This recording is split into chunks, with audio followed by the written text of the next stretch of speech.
sustainable growth.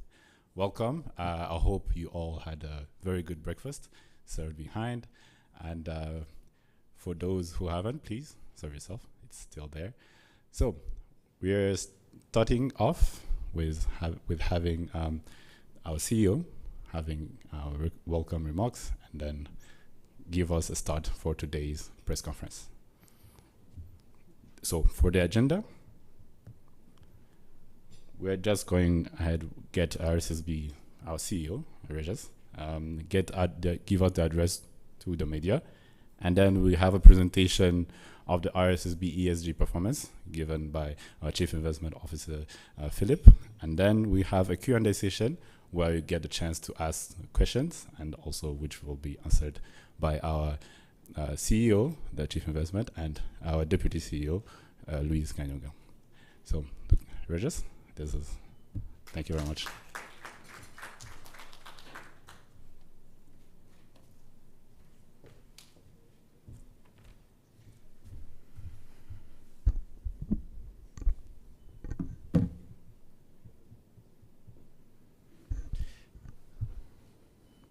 Good morning, everyone. I want to start by acknowledging our partners and members of the media house who are here today. I think our relationship has improved year on year. The numbers improve, and we see more of you joining us today, and more events we have. Last time we met, we promised you that we will continue to improve our direct engagement with you, allowing us to continue to be more transparent, but also more accountable to our members in regards to the performance of the fund, different activities and initiatives taking place concerning our members. But also, I want to thank you for making time and bringing the right questions all the time. Today's event is different. It's a first of its kind, but one that will happen regularly, year on year.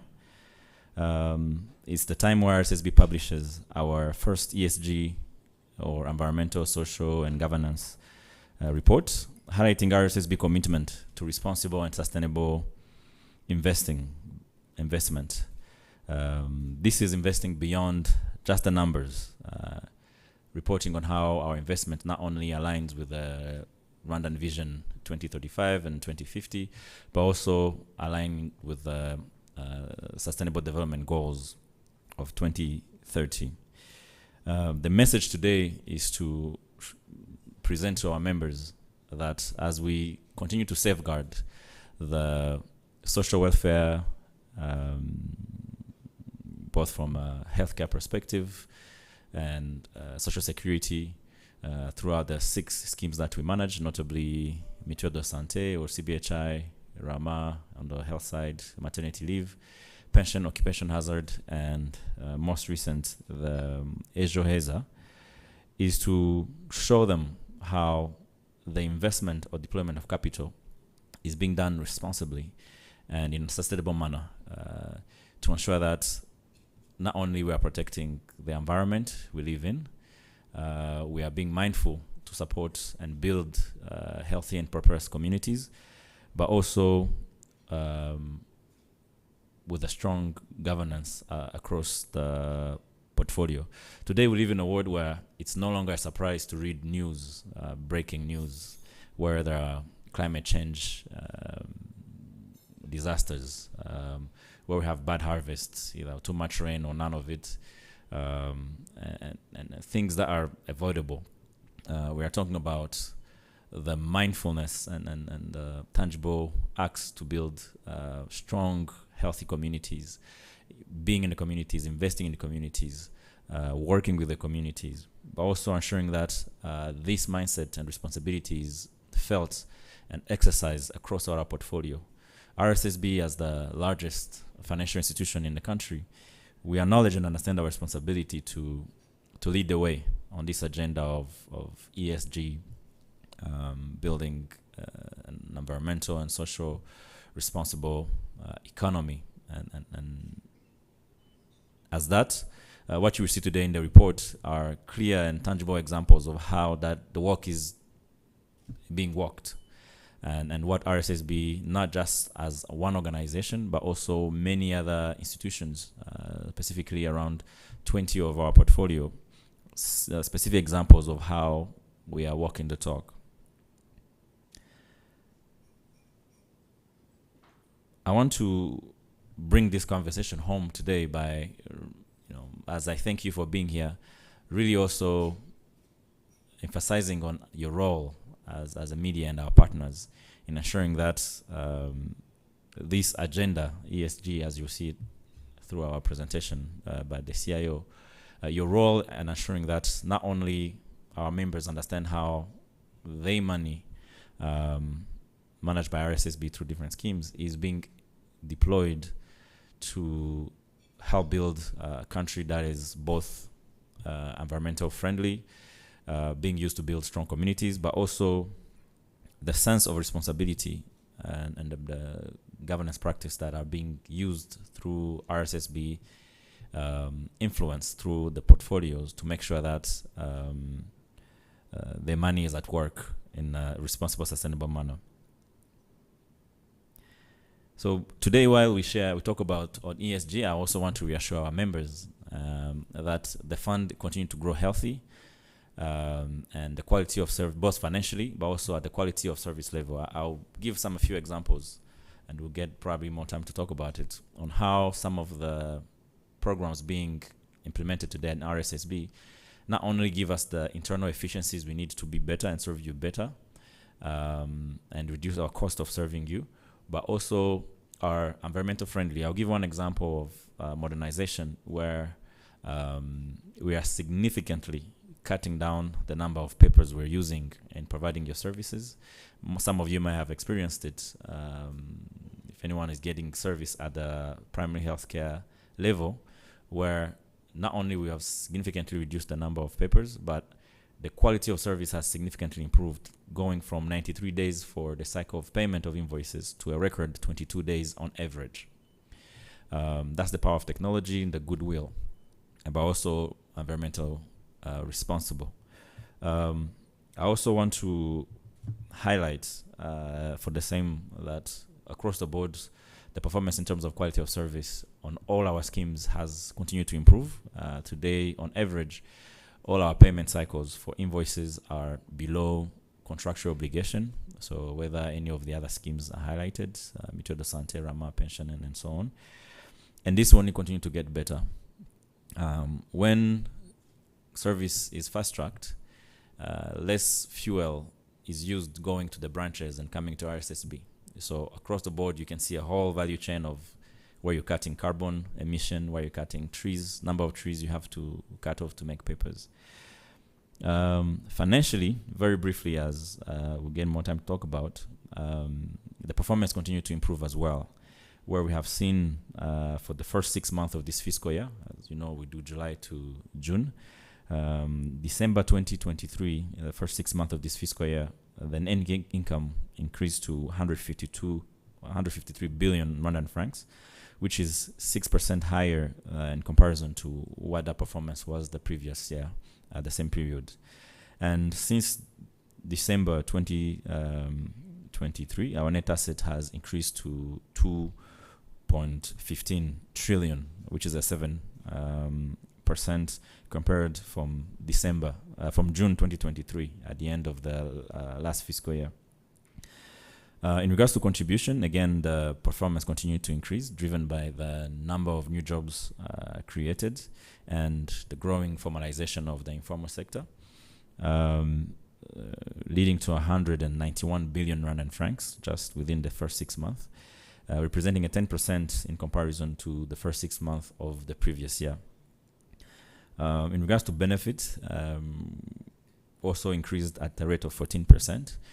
This means that more members are more aware of their benefits, but also receiving them actually when they need them, with a bill of 88 billion Rwandan francs, which is 14% in comparison to the previous 6 months of the first year.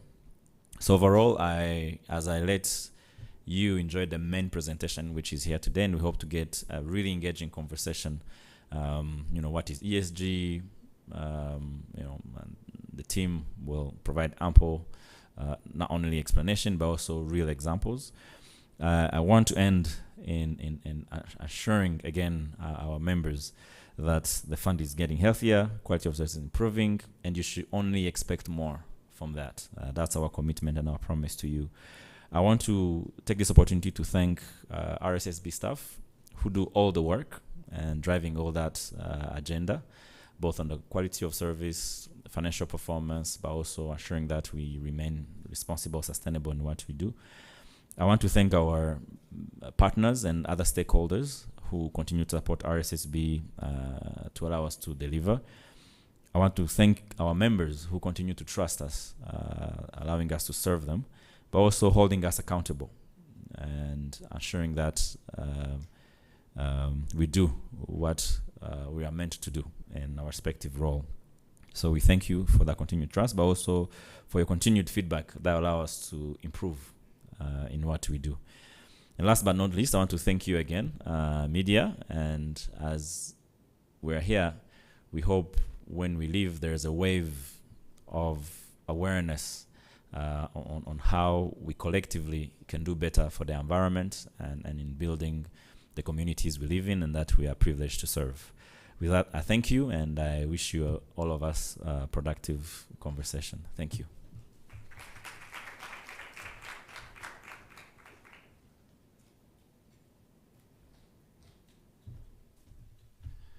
Thank you very much, CEO. Actually, I just noticed I didn't introduce myself when I started. So my name is Joel Twadirezu, and I'm the Executive Advisor to the Deputy CEO at RSSB. And right now, I would like to give the floor to our Chief Investment Officer, Philip, to come and give us a presentation of RSSB ESG performance throughout 2022 to 2023. Philip, the floor is yours.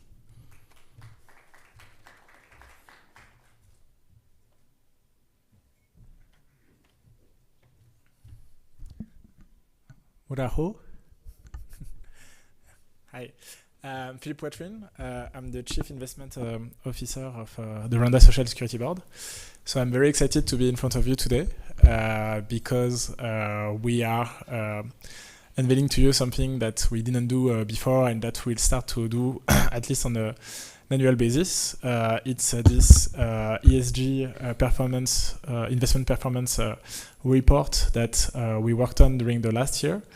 The idea behind this report is that historically we've been reporting about our financial performance, so just about figures, about returns, but we know and we see that we are having actually a bigger impact because most of our investments are in Rwanda, so they are directly benefiting Rwandan people.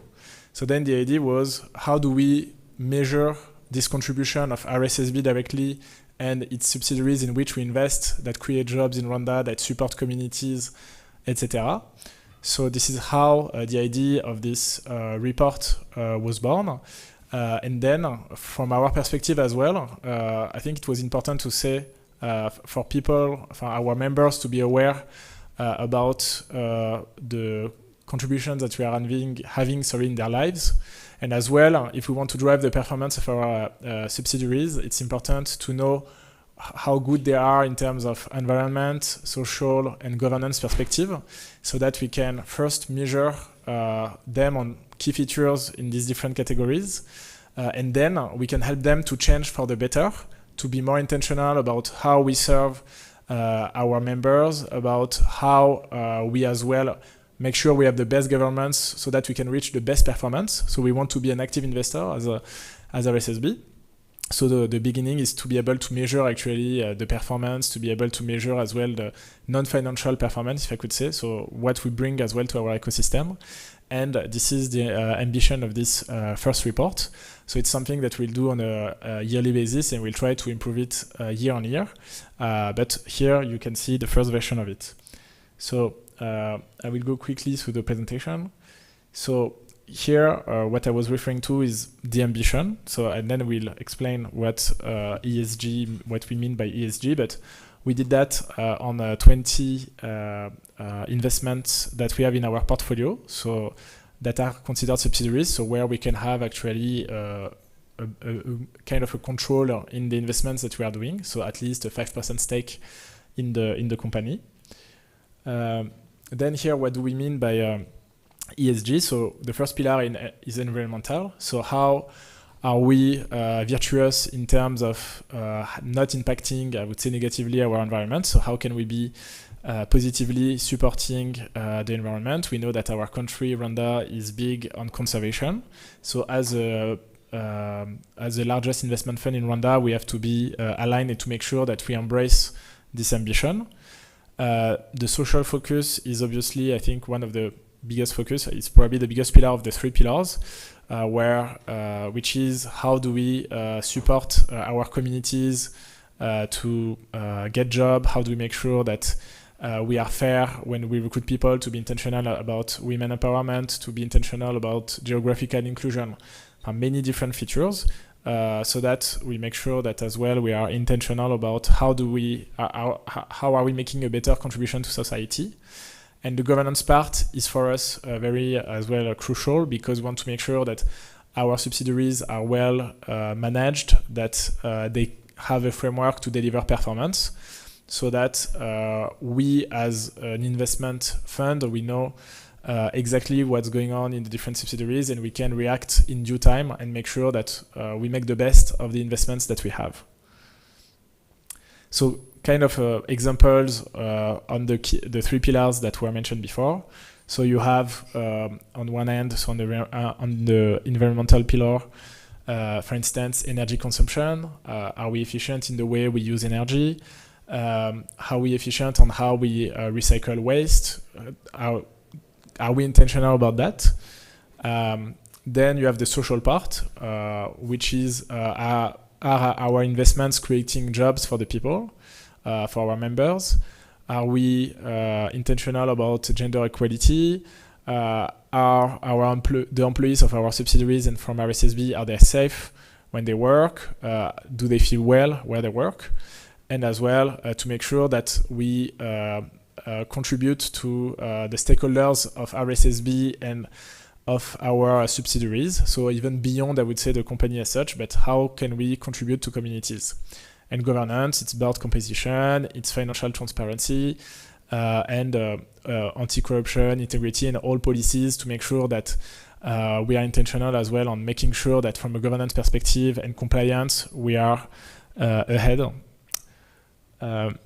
So here, something important that you have to have in mind is that, as I said, historically, we've been discussing about the returns that the fund has been generating, which is important because we have to pay benefits to our members. So we have to make sure that the different schemes that we have are performing and are able to generate returns so that we can pay the different benefits. But on top of that, we have as well to make sure that, so this is, I would say, in the future mostly, but in the present, we have to make sure that the investments that we make are contributing to the socio-economic growth of Rwanda, and that we improve as well the lives of our citizens. So for instance, if let's imagine a world where all RSSB portfolio would be invested, in Western countries, it wouldn't contribute to create employment in Rwanda. So the difference would be like you don't create job in Rwanda, but potentially you have the same return, but you don't have the jobs that are created here. You don't have RSSB contributions that are paid to RSSB. You don't have taxes that are paid to government, and so on and so on. So it's something that has a value, and that, once again, we wanted here to report. And for sure, all what we do as RSSB, we are aligned with the vision of our government and of the vision of the leadership to make sure that we play our role as the largest investment fund in delivering the Vision 2050. So this is crucial that we all go the same way so that we deliver this bigger, if I could say, target as Rwandans. So our journey, it lasted almost a year. So in June, actually, we had a meeting session with our subsidiaries to start the framework, to start discussing about the framework and to gather data from them so that we could then pool the data and work on developing the report and making sense of the data that were collected. Thanks to that, we were able to identify some trends, some interesting lessons from this report. And then the next step will be actually to go back to the subsidiaries and even to ourselves to see what could be done better and where we could be better. So the idea is once again not to be, nobody can be perfect, but at least you start at a point, and the next year and the next years we try to make sure that you are getting better and better. So this is definitely on this path that we are as a RSSB and our subsidiaries. We want to be best in class in all what we do. So we are actually, this report is a plea to be demanding with ourselves, actually. So this is a picture from the session that we had. So we had an opening session in June. Then we had a session with the subsidiaries as well to let them know about the takeaways of this report and what's going on next. So they were very supportive of the process and even willing to see how within actually the RSSB group, if we can call it like this, how we can create more synergies, how we can create more emulation between the different companies of our portfolio. So you can see here some leaders from Bralirwa, RUGC, Rouliba, etc. So that are part of our subsidiaries as RSSB. So here, as part of our portfolio companies that participated, as RSSB, as you know, we are a multi-sector investment fund. So we invest in different sector activities. You have financial services, agri-processing, hospitality, industrial zone development, telecommunication, manufacturing, real estate, and other sectors. So among these companies, you know many of them, BK, BRD, MTN, Inyange, that you have on your table, etc. So I won't go through all of them. But the idea is that those companies, they were part of this framework. And here, when we talk about this ESG framework, at which stage of the investment does it come? So it's before actually we invest. We will look into these ESG features that we will talk a bit later about. But the investment we are looking at, where does it stand from an ESG perspective? Is it respectful environment? What's its social contribution? In terms of governance, what's the governance of the investments that we are looking at? So that it can be part of our due diligence report before we invest. So that once again, we are intentional even before investing into a company. Then during the investment of the company, we can just monitor and make sure that the company is more virtuous. When we sell a given equity stake or an investment that we will have, we look back and say, okay, what was our contribution as RSSB? How did we participate to make this company better? So this is what we do afterwards. Voilà. So it goes throughout the life of the investment that we have. So before, during, and after, if I could say, we make sure that we always have this internationality about the contribution of this company to the society. So about key figures. So now we go into some takeaways that we had from this data collection job that we did. So one important key metric that we asked our subsidiaries to report is job creation. So direct jobs, so meaning employees of the company, but as well indirect jobs creation.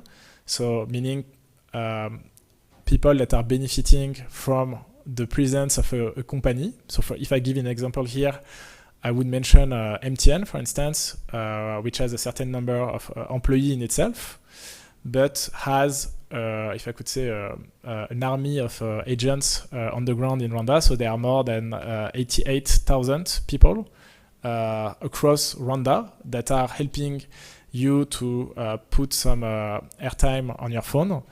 And thanks to the presence, for instance, of MTN Rwanda, it contributes to creating jobs across the country. And so with these agents, and it's more than 88,000 people.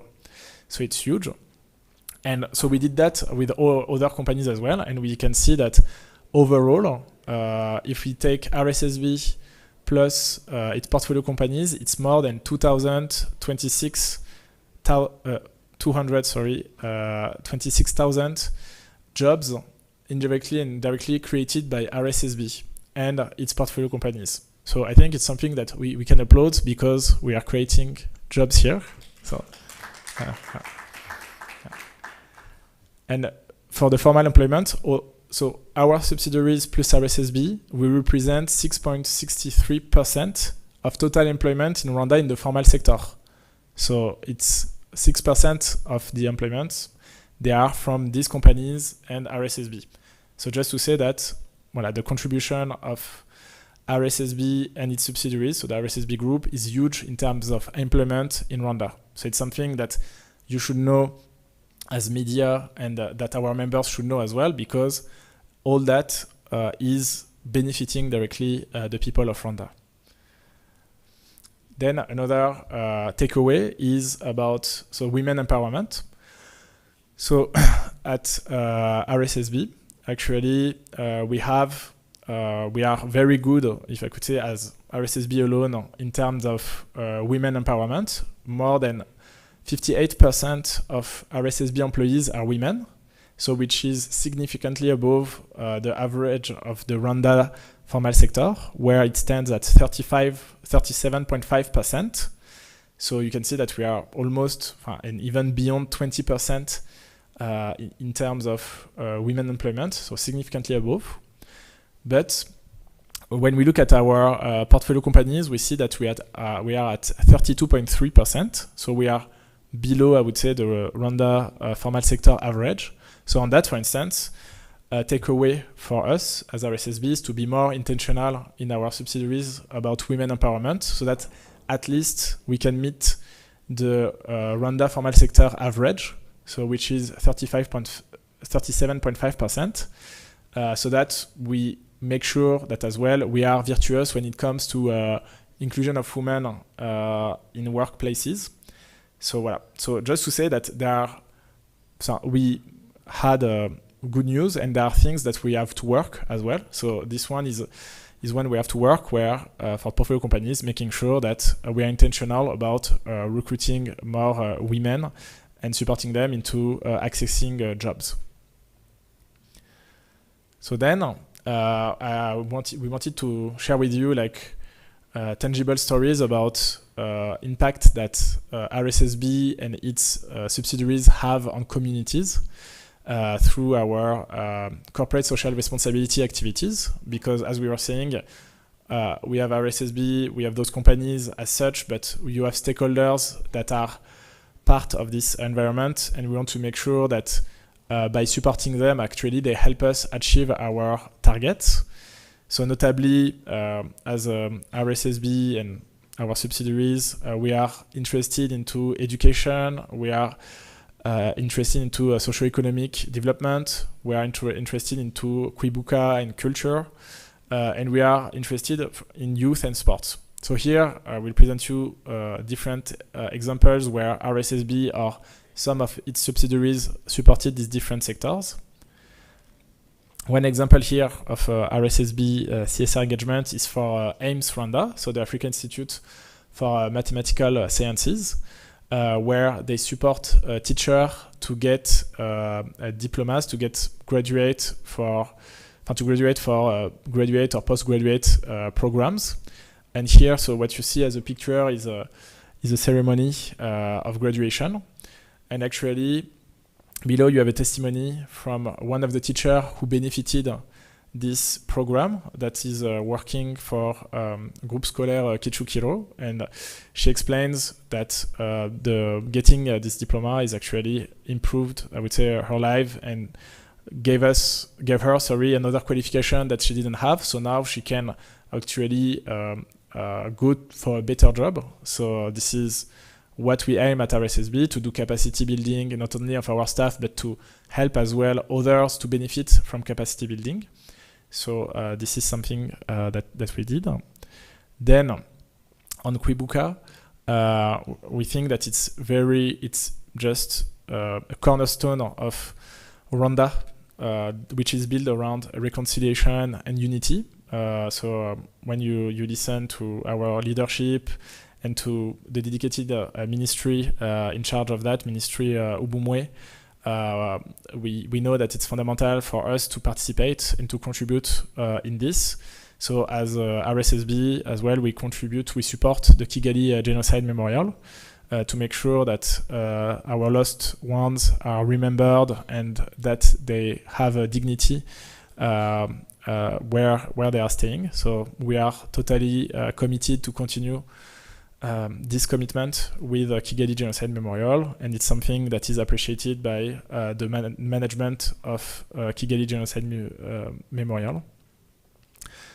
We support as well sport and the youth, and here it's as well supporting women because we support a women basketball team called the Hoops, which is playing in the Rwanda National League in the first division. That they finished 4th last year, so we're proud of them. And once again, you can see you have a testimony of the captain of the team explaining that the contribution of RSSB helped them to work better as a team, and that they don't have to be concerned about, I would say, the financing part, and that they can operate and they can perform as athletes without being as well concerned about the financial part.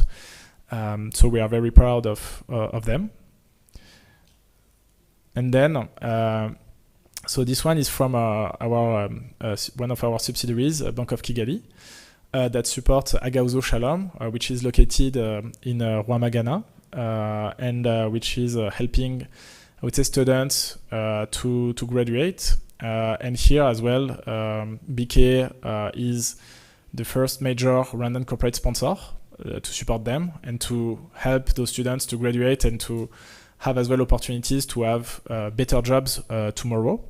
So here you have a testimony of the CFO of BK that explained that actually it helps creating more capacity building and supporting the youth as well to access job in the future.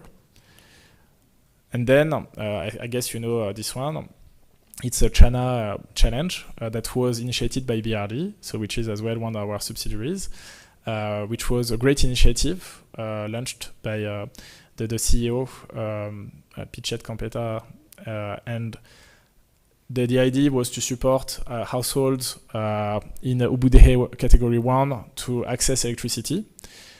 And here as well you have a testimony of one of the beneficiaries that explained that thanks to the China Challenge, his children are able to study late in the evening, so which makes a difference because when they go back to school the next day, they have done their homework and they are able to be more performing at school.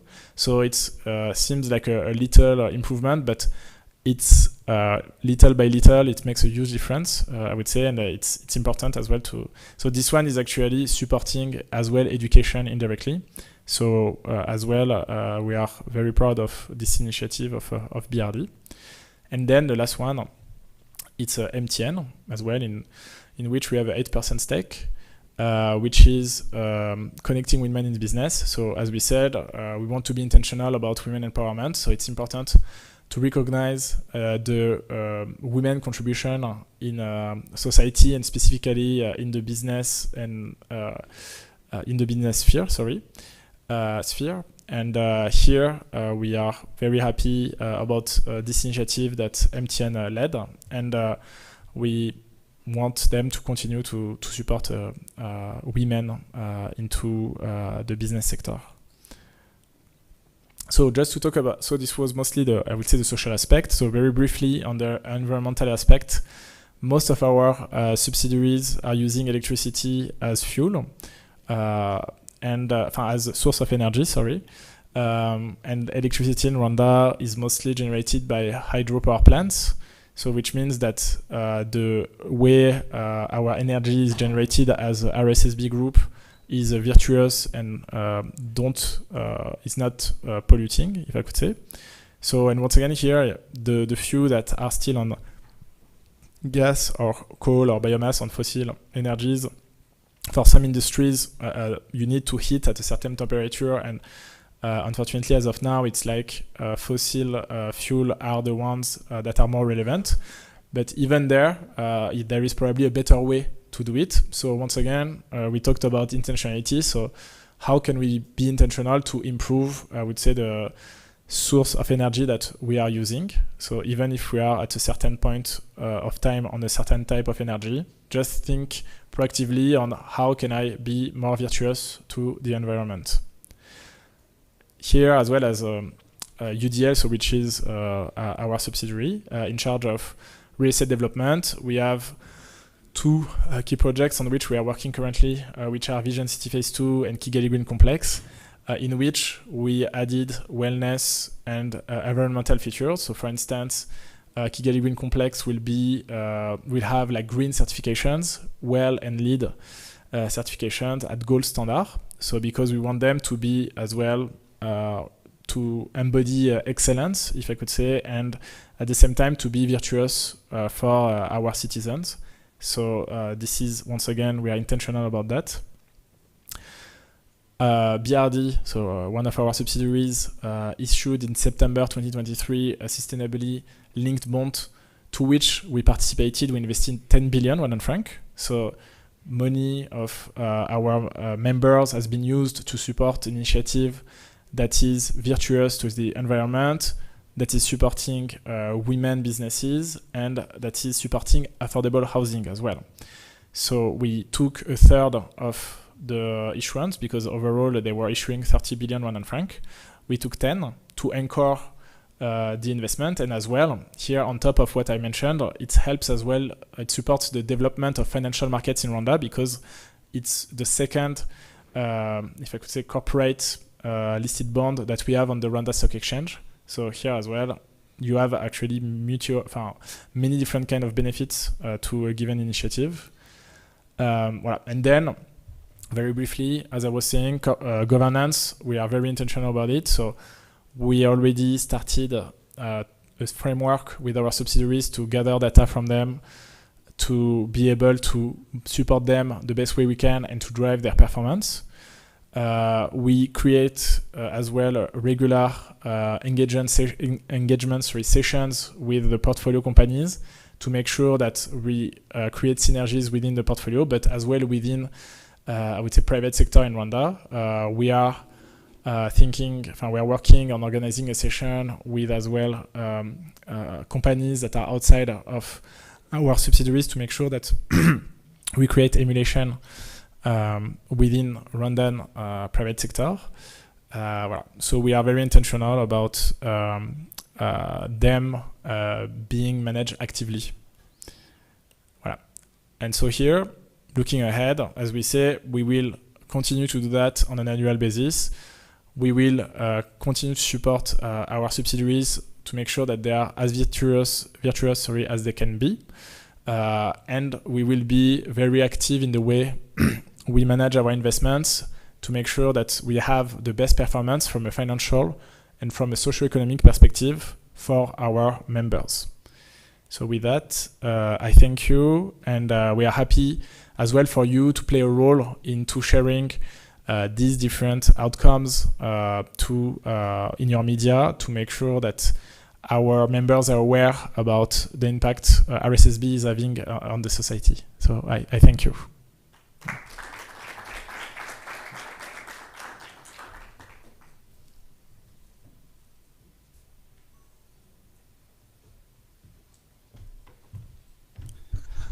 Thank you very much, Mr. CIO, Chief of S, Mr. Philip. I think this is a time for our Q&A, where we have questions we get the questions from the media, and then will be answered.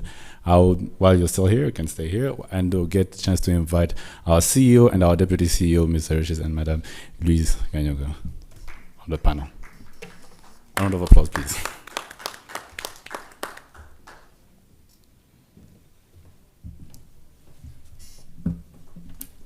So if you can have microphones in the room, and then we'll be open for questions that will be directed to our chiefs.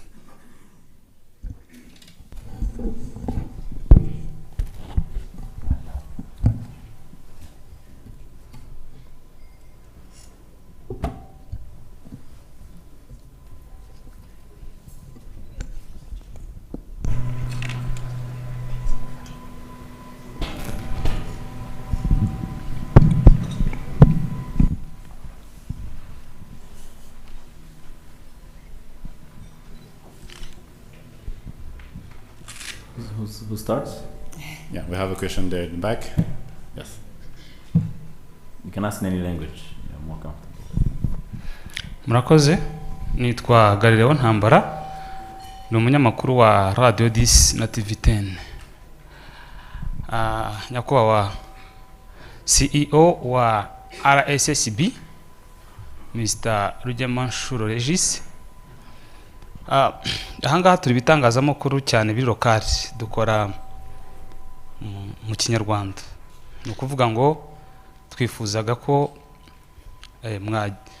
mwatubwira mu ncamake muko mwakoze presentation mu Cyongereza kugira ngo abaturage babashe kubona ubutumwa neza bubagenewe, kuko hari nk'ama terminologies kugira ngo babashe kuyumva neza. Usanga umunyamakuru ni byiza gukora, ariko twashaka kugira ngo mutange muvuge igikorwa nk'uko mwari mwagikore presentation mu Cyongereza mu gishyimbo cy'Rwanda, kugira ngo abanyarwanda babashe kugikurikira neza. Byaba byiza, murakoze cyane.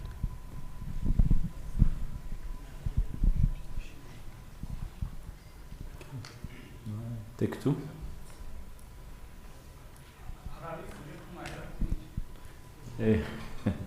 Murakoze, ni ikibazo cyiza. Ndagerageza kuvuga mu ncamake icyari kigenderewe. Uyu munsi byo nahereho mu ijambo rya mbere twari kubakira no kubashimira ko mwitabiriye nk'ibisanzwe, kandi imikoranire yacu ikomeza igenda irushaho kunozwa, kumera neza. Hanyuma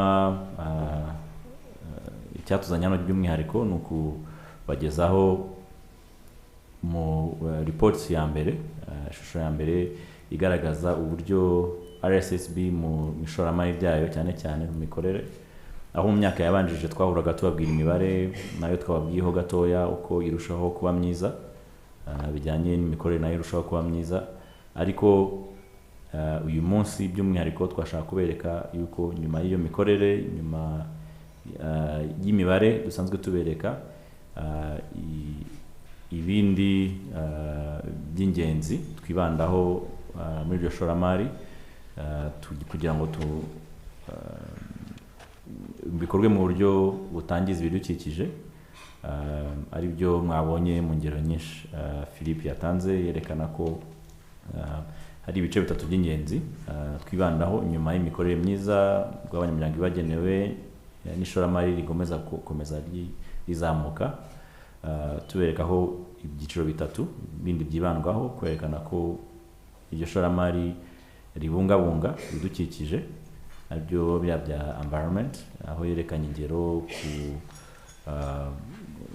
ingufu zikoreshwa mu mikorere atari gusa RSSB ariko no muri portfolio company no mu bindi bigo RSSB yashoyemo imari, aho mwabonye ko umuriro mwinshi, ingufu nyinshi zikoreshwa mu mikorere iva ku mashanyarazi, ariko amashanyarazi aturuka ku ngomero z'amazi, zimwe mu ngufu zitangiza ibidukikije. Nihuse ku bijyanye na social cyangwa se icyiciro cya kabiri, cya mbere ibyubahiriza ibidukikije cyangwa ibungabunga ibidukikije, icya kabiri kwerekana ko iyo mikorere n'iryo shoramari ryubaka sosiyete cyangwa se umuryango nyarwanda umeze neza, yaba ari mu mibereho, mu burenganzira bwabo, ndetse n'amahirwe yo kuba uhereye kwiga ariko ukabaho neza ukanatera imbere, social responsibility. aho ingero zimwe na zimwe zatanzwe zerekanye ama scholarship yagiye ahabwa ibigo bimwe na bimwe, abantu bamwe na bamwe, abarimu, kugira ngo babashe kwiteza imbere, babone indi mirimo irenzeho, aho twatanze ingero z'aho RSSB ishyigikira ibikorwa bitandukanye, harimo Memorial Genocide, ariko harimo na urebye muri portfolio ya RSSB aho ibigo RSSB yashema imari nka Banki ya Kigali, MTN, cyangwa se BRD, just non exhaustive. Dufite hari company nyinshi za RSSB, Inyange, za Ruriba, n'izindi, ariko icyari kigamije no kubereka ko muri ibyo mu buryo bikorwa kugira ngo hubakwe imiryango, umuryango nyarwanda umeze neza, uri uhabwa amahirwe yo kuba watera imbere. Ikindi cyerekanwe ni uburyo RSSB mu guhanga imirimo, aho yerekanye ko RSSB nk'urwego, ariko muri portfolio no kuvuga mu bigo byose RSSB ishoramo imari cyangwa se ifite imigabane, aho imirimo yahanzwe na RSSB directly bivuye muri RSSB, cyangwa se urebye muri ibyo bigo bindi byashoramo imari igera kuri 6.6%. Akaba ari ikintu cyiza cyo kwishimira ko iyo gahunda yo guhanga imirimo ndetse ari nayo ijyanye na politiki y'igihugu, gahunda ya leta, RSSB nk'urwego ibikiramo uruhare, navuga ko rushimishije kandi rukomeza kugenda ruzamuka.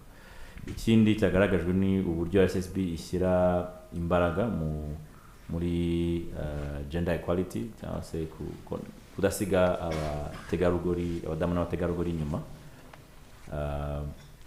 aho twerekanye ko muri RSSB nk'urwego 58% by'imirimo ari ifitwe n'abari n'abategarugori, ariko muri rusange urebye ahandi dushora imari nk'urwego icyo gipimo kiri kuri 32, ariko gikomeza kugenda kizamuka, aho dukomeza kugenda twongera imbaraga. Ahandi mwabonye amahirwe menshi agenda ahabwa urubyiruko, yaba ari mu mikino, kwidagadura. Iriya liste twabahaye ntabwo ari yo gusa, it's not exhaustive, hari ingi ni summary gusa, ariko hari n'ibindi bikorwa byinshi by'iki rubyiruko muri siporo, mu mashuri, hari scholarship, hari na za internship nazo kwimenyereza umurimo nabyo bitavuzwe, ari nka RSSB, ariko no muri rwego muri rusange aho RSSB ishora imari hose. Icyanyuma yasorejeho ni ikijyanye na governance ni uburyo bw'imiyoborere myiza cyangwa se yimbitse, aho RSSB nk'urwego kandi rushora imari mu bice bitandukanye by'igihugu, uburyo ni bwifata byemezo bugomba gukorwa hagendewe kuri best practice, cyangwa se igipimo kiri hejuru, kugira ngo twirinde yaba ari ruswa, twirinde kuba twakora ibintu bitanoze cyangwa bitajyanye na gahunda ya leta, ariko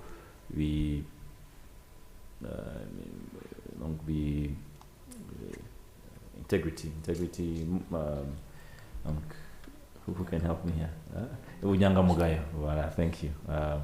So muri rusange nibyo, iki kikaba ari igikorwa gikomeye, kuko nko byavuzwe angira turi mu isi aho ibiza bimaze kuba ni inkuru isanzwe, aho ari imvura nyinshi zisenya ibintu, ari ubutaka bwanyereye, ari ibikorwa bihumanya ikirere, indwara zibikomokaho. Iki rero kikaba ari igikorwa gikomeye, kugira ngo kuko RSSB nk'urwego kandi rw'abanyamuryango, akaba ari n'urwego na financial institution, urwego rw'imari runini ruta izindi, aho twumva ko kandi twemera ko tugomba gufata iya mbere mu gutanga urugero, twerekana ko gukorera amafaranga menshi ni byiza cyane, ariko ntibihagije.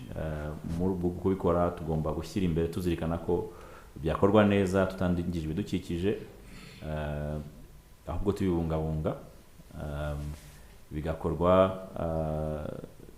tuzirikana ko bigomba kubaka umuryango nyarwanda umeze neza ubayeho neza kandi ubasha kubyaza umusaruro amahirwe ubona bijyanye na social ariko noneho n'ibyemezo bifatwa yaba muri RSSB cyangwa se no muri ibyo bigo dushoramo imari bigomba gufatwa bikurikije umurongo muzima imikorere ifatitse best practice ariko n'ubunyangamugayo integrity ntabwo ruswa cyangwa ibindi byose byakorwa bitajyanye n'umuco muzima abanyarwanda twiyemeje gukurikiza muri rusange nibyo nyuma icyo bakongeraho umujyo naba n'ubundi cyane cyane uruhare rwanyu nko kudufasha gusakaza inkuru kumvisha abanyamuryango impamvu bino bari byiza bikenewe ndetse no muri rusange nyuma ya RSSB n'ibindi bigo kwitabira ino gahunda yo kuzirikana nyuma y'amafaranga ibintu byose twavuze bifite akamaro ako deputy murakoze wenda ibintu bibiri nakongeraho icyambere n'ibyo chief investment officer yakomojeho avuga impamvu yo kugaragaza ESG performance kandi ngira ngo mwese nk'abanyamakuru murabizi yuko ibi ari ibintu bitari hano mu Rwanda gusa ariko isi yose irimo igenda itera intambwe mu kureba uburyo twabishira ku isonga ariko cyane cyane nka RSSB which is the biggest investment fund in Rwanda tukumva yuko ntago twakagombye kugaragaza gusa inyungu kuri investment financial returns tukumva yuko byombi bishobora gukorwa kandi bigomba gukorwa kuvuga ngo tugomba kubyaza umusaruro kuri contributions tubona zivuye mu banyamuryango ariko nanone tukareba uburyo nanone turimo gutera intambwe in terms of creation of jobs n'izindi initiatives iyo yabuze ariko icyaka binashaka kuvuga nuko hari na national framework rusange nayo izajya ireba uburyo byaba ibigo bya leta cyangwa n'ibindi bigo nka RSSB nabyo bizajya bikurikiza ibintu bijyanye na ESG implementation and reporting icyanyuma nuko ibyo turimo kugaragaza hano of course nukubereka performance ariko nkuko CIO yavuze yuko as we go forward ikintu tugomba kuzibandaho nukuvugana mbere yuko dushora imari mbere yuko tujya mu mushinga tugomba kuzabanza tukibaza ese iyi project uyu mushinga investment irubahiriza izi principles za ESG turabona hazavamo akazi k'abanyarwanda decent work turabona bizubahiriza ibidukikije turabona hazaba gender inclusion and diversity hazabamo youth empowerment so nuko mbere yuko tunajya mu mishinga tugomba tukabanza kwibaza tukareba yuko ahashobotse cyangwa akenshi yuko mu by'ukuri tubashije kubyubahiriza kandi urebye performance birashoboka ibingibi nibyo twakoze even after the investment ariko tubitekereje na mbere tukaherekeza investment yose tubitekereje gutyo urumva na performance zigenda yiyongera so nicyo cyonyine nashakaga kongera yuko hari a broader framework kuri national level ariko nanone yuko ibingibi byose tugomba kuzabitekereza throughout the whole investment journey. Thank you. Good. Kabiri. Munatubwiye n'uruhare rwanyu uko dusoza.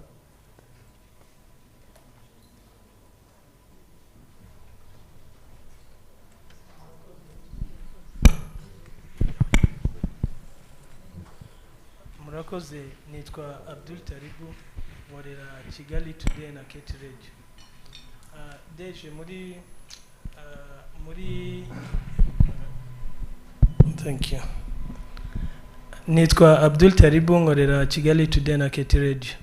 Mu ijambo mwatugejejeho mwavuze ko mwagabanyije impapuro mu rwego rwo gutanga service kandi ko hari icyo byanafashije.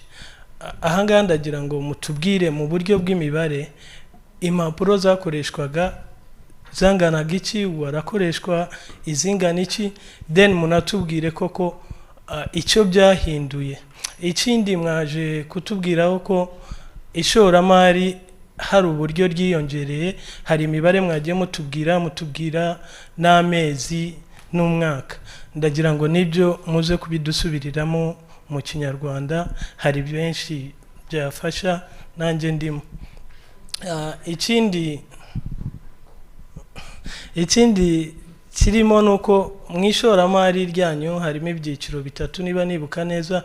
Harimo kongera imibereho myiza y'abaturage, harimo ibijyanye no kurengera ibidukikije, then no mu bijyanye na imiyoborere, good governance. Ndagira ngo mutubwire aho mubona hari weak cyangwa hari intege nkeya mukeneye kongeramo imbaraga aho ariho. Murakoze.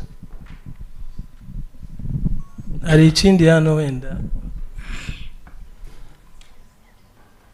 Murakoze. Nge nitwa Theoneste Zigama, murakoze cyane. Nitwa Theoneste Zigama, ndi umunyamakuru wa Imvaho Nshya. Nenda kubabaza ikibazo kijyanye nuko ari inshingano za RSSB ku bijyanye no kurengera abakozi mu bijyanye no kwiteganyiriza, kubateganyiriza ibijyanye n'imisanzu yabo cyangwa se uburyo basanzwe bateganyirizwa. Hari ibyo tujya dukurikirana cyangwa se n'ibigo bitandukanye usanga hari uburyo abakozi bateganyirizwa ariko ugasanga igice kimwe cy'abakozi ntabwo bateganyirizwa. Tuvuge niba abakozi bagahitamo itsinda rimwe ry'abakozi twavuga yuko ari abasiniya cyangwa se abamaze kumenyera mu mwuga, bagatangirwa imisanzu kubera impamvu runaka, ariko ugasanga abandi niba twavuga yuko wenda badafashwe neza mu kigo cyangwa se ari bashyashya, ugasanga ntabwo bateganyirizwa. Ngira ngo na bagenzi banjye bajya babibona cyangwa n'abandi bakurikiranira hafi bijyanye n'ibigo by'umwihariko ibigo byikorera. Ibyo rero wenda nicyo nagira ngo numve RSSB niba icyo kibazo kizi cyangwa niba igikoraho iki. Ikindi gishamikiye kuri icyo nuko hari n'igihe biba ngombwa yuko ibigo runaka biteganyiriza abakozi kubera impamvu zo gushaka amasoko cyangwa se no kugira ngo bagira uburyo babipresenta ahantu runaka, ariko mu mezi akurikiraho nyuma yo kubona ibyo bashakaga kwa guteganyiriza abakozi bigahagarara. Sinzi rero RSSB icyo kibazo nibikizi, ese muragikoraho iki? Murakoze. Maybe we start with those.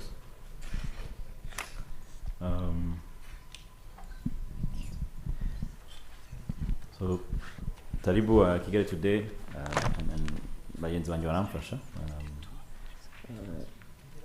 Yabaje ati se mwatubwiye ibya impapuro ko mwazigabanyije bigeze. Taribu nihangane turimo turakora imibare kugira ngo tuzabahe report intango ariyo media event ya nyuma. The example natanze, urugero natanze no mbabwira umurongo turimo n'ikoranabuhanga riri gushyirwa mu bikorwa. Ubu ngubu aho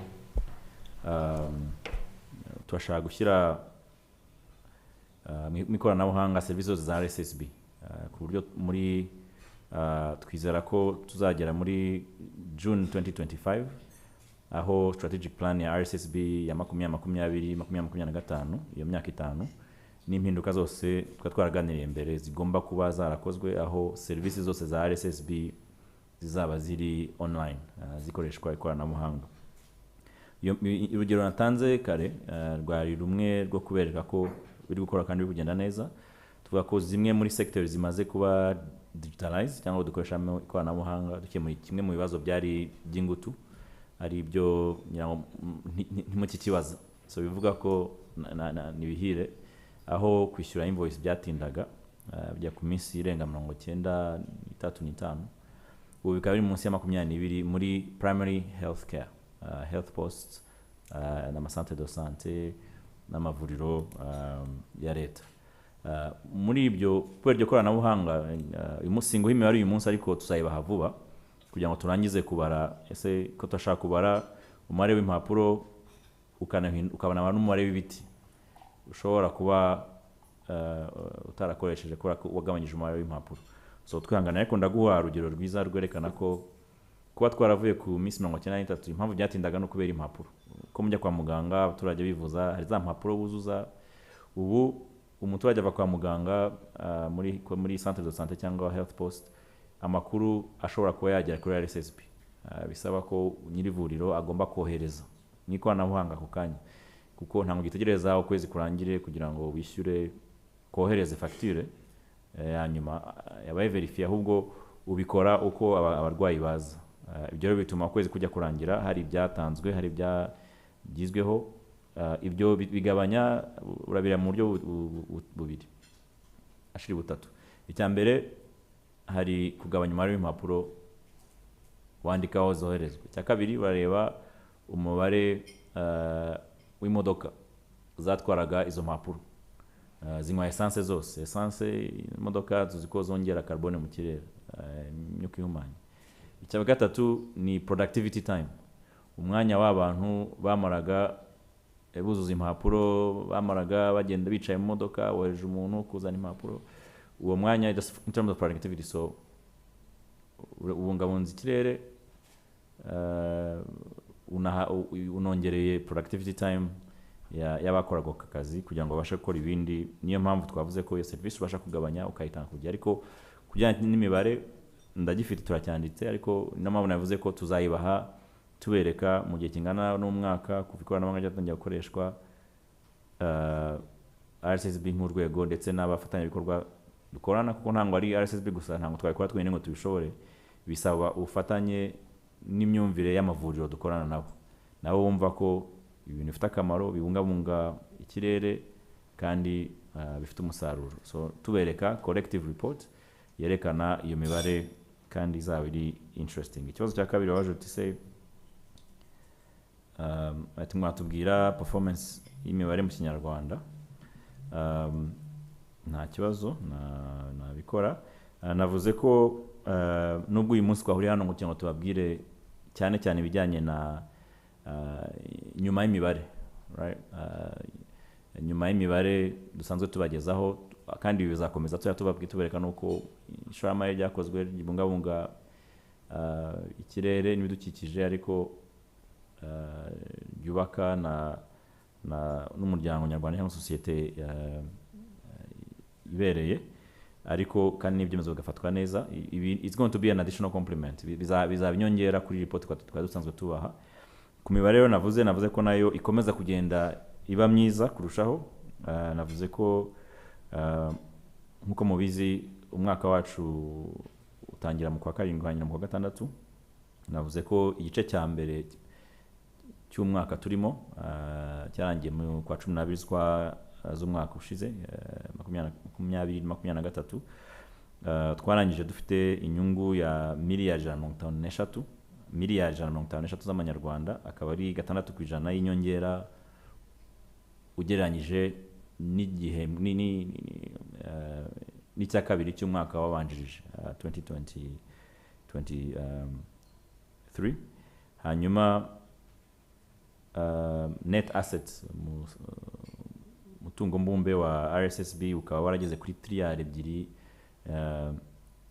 2.15 akaba ari 7% y'inyongera uhereye aho umwaka w'imari wari warangiriye mu kwa gatandatu ubango kuva mu kwa gatandatu kugera mu kwa 12 hiyongeyeho 7%.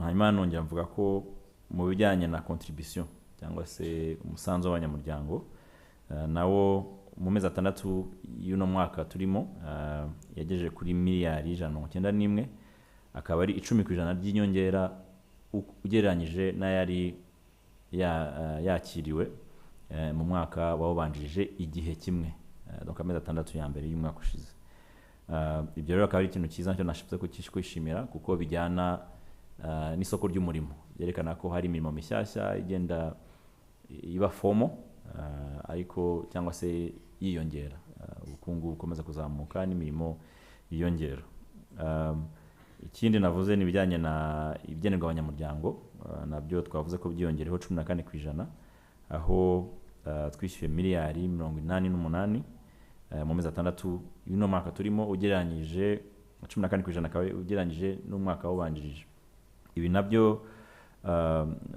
ushobora kubirebera mu ndorerwamo yuko iyo tuvuga ko ubuzima bw'Abanyarwanda bwiyongereye, kimwe mu bindi bintu bijyanye byiyongereye ni imikoreshereje ya serivisi z'ubuvuzi, aho nkuko tunashimira gahunda ya leta yo kwegereza umunyarwanda amavuriro, cyane cyane at the primary level, n'umubare w'ibitaro byiyongera n'amafarmasi, aho bivuze ko umunyarwanda atagomba kugenda igihe kirekire kugira ngo ajye kwivuza. So uko izo serivisi zegera abanyamuryango ni nako bazikoresha kurushaho, ibyo bituma abantu babaho neza, indwara zigabanuka kandi bakanabaho igihe kirekire. Ibyo byose birajyana buriya, ntango iriya myaka yiyongera ipfa kwikora bijyanye n'ibindi byinshi bigenda bikorwa, amazi meza, umuriro, kwigishwa. Ariko ku birebanye na RSSB turimo bijyanye n'ubuvuzi n'ibigenerwa abanyamuryango, niho umuntu yabirebera. Nacyo akaba ari ikintu rero cyiza, ariko kiba kigomba no gukurikiranwa kugira ngo kubitanga gusa ntibihagije, bigomba kujyana na serivisi nziza. Ikindi kibazo, ariko hano dufite n'abandi bayobozi, turi kumwe na Chief Benefit, na Deputy CEO, na Chief Investment. Ushatse n'izindi details zindi ngira ngo tuzagira umwanya wo kubageza actually performance number wise bijyanye n'imibare, ariko uyu munsi niyo mpamvu twabitandukanyije kugira ngo ko ari ubwa mbere dukoze no ESG report tuyuhe umwanya wayo no kwiganiraho bihagije. Deputy CEO, you want to cover maybe even, or you as Chief Investment, areas of improvements. We are just getting started, but from here I think we get better. But the Deputy CEO can compliment me, maybe ikibazo cyatari byabazanga ngo ese areas of performance, of improvement mu bijyanye na ESG. Do you want to? Well, area imwe navuga kandi ntabwo mvuze kuko ndi umudamu, I think ni kuri the social. Mwabonye yuko muri portfolio companies zacu za zindi 20 twatangiyeho, urebye igipimo cy'abagore bari mu kazi ugereranyije n'abagabo haracyarimo urugendo.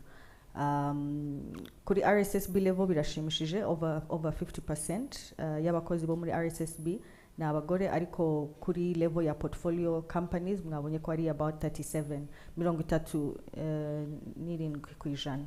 So haracyarimo urugendo aho ngaho kugira ngo mu myanya yose, yaba muri entry level, yaba muri management yo hagati cyangwa no muri senior management, ariko no kuri board, aho hantu hose turahapima tukareba ese mu companies aho twashoyemo imari ku ma board zabo bafitemo gender diversity. Kuri level ya senior management, abayobozi bo mu bigo nabyo turabona harimo abadamu bari muri management, tukagenda tureba ku nzego zose. So aho ngaho ngira ngo niho tugomba kongera tukareba kugira ngo nubwo twavuga ko dufite 50%, ese ni abakozi bakiri kuri entry level cyangwa ni no mu myanya y'ubuyobozi. So ndumva aho ngaho hari ariko ni nayo mpamvu gutangaza imibare no gukora reporting bifasha, kuko tubigejeje kuri izo companies ziri muri portfolio ya RSSB, nabyo byababereye byabahaye ishusho yuko ibintu bihagaze mu by'ukuri, bikanadufasha nk'uko Chief Investment Officer yabivuze, kugira ngo tube accountable. We demand ourselves to do better, ariko bitangira kuri data no kuzigaragaza tukazisangira. So aho ngaho niho numva nafata example aho dukeneye gukora some improvement. Philip, the question was around which areas of ESG within the framework that we feel we possibly need improvement.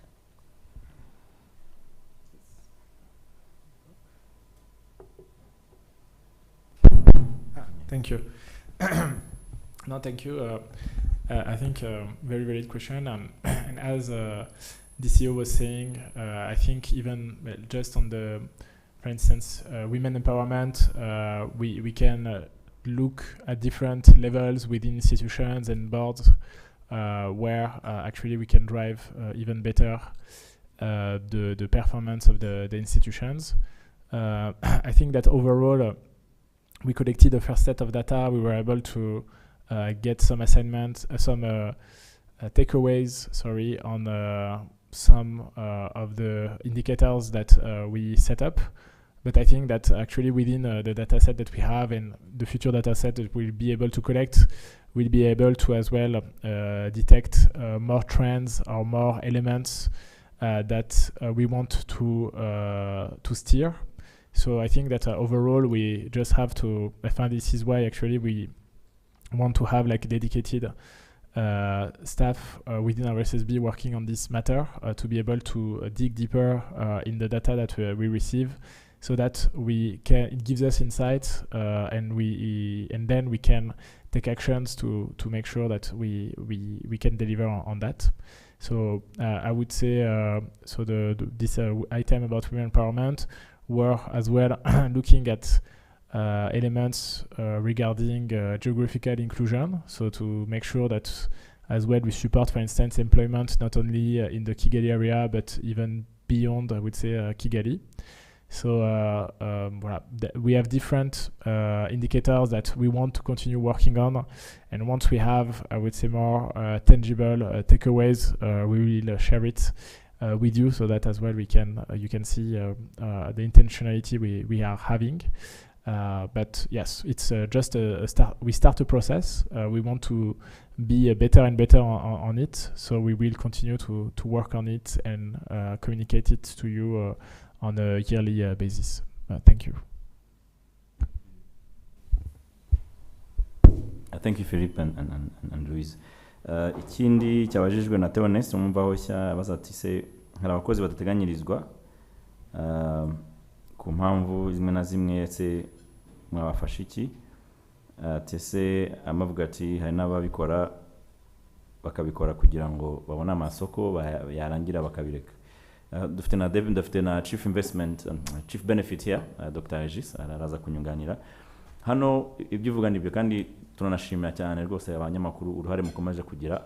Icyo tubona ushize duhura twavugaga zimwe amwe mu makorana muri system z'ikoranabuhanga zakizwe hanze zidufasha kurwanya iyo mikorere mibi, aho muribuka ko nyamubanda na kino cyumba twahurimo tubereka imisanzu.rssb.rw, aho buri munyarwanda wese ufite akazi cyangwa se utanga umusanzu wa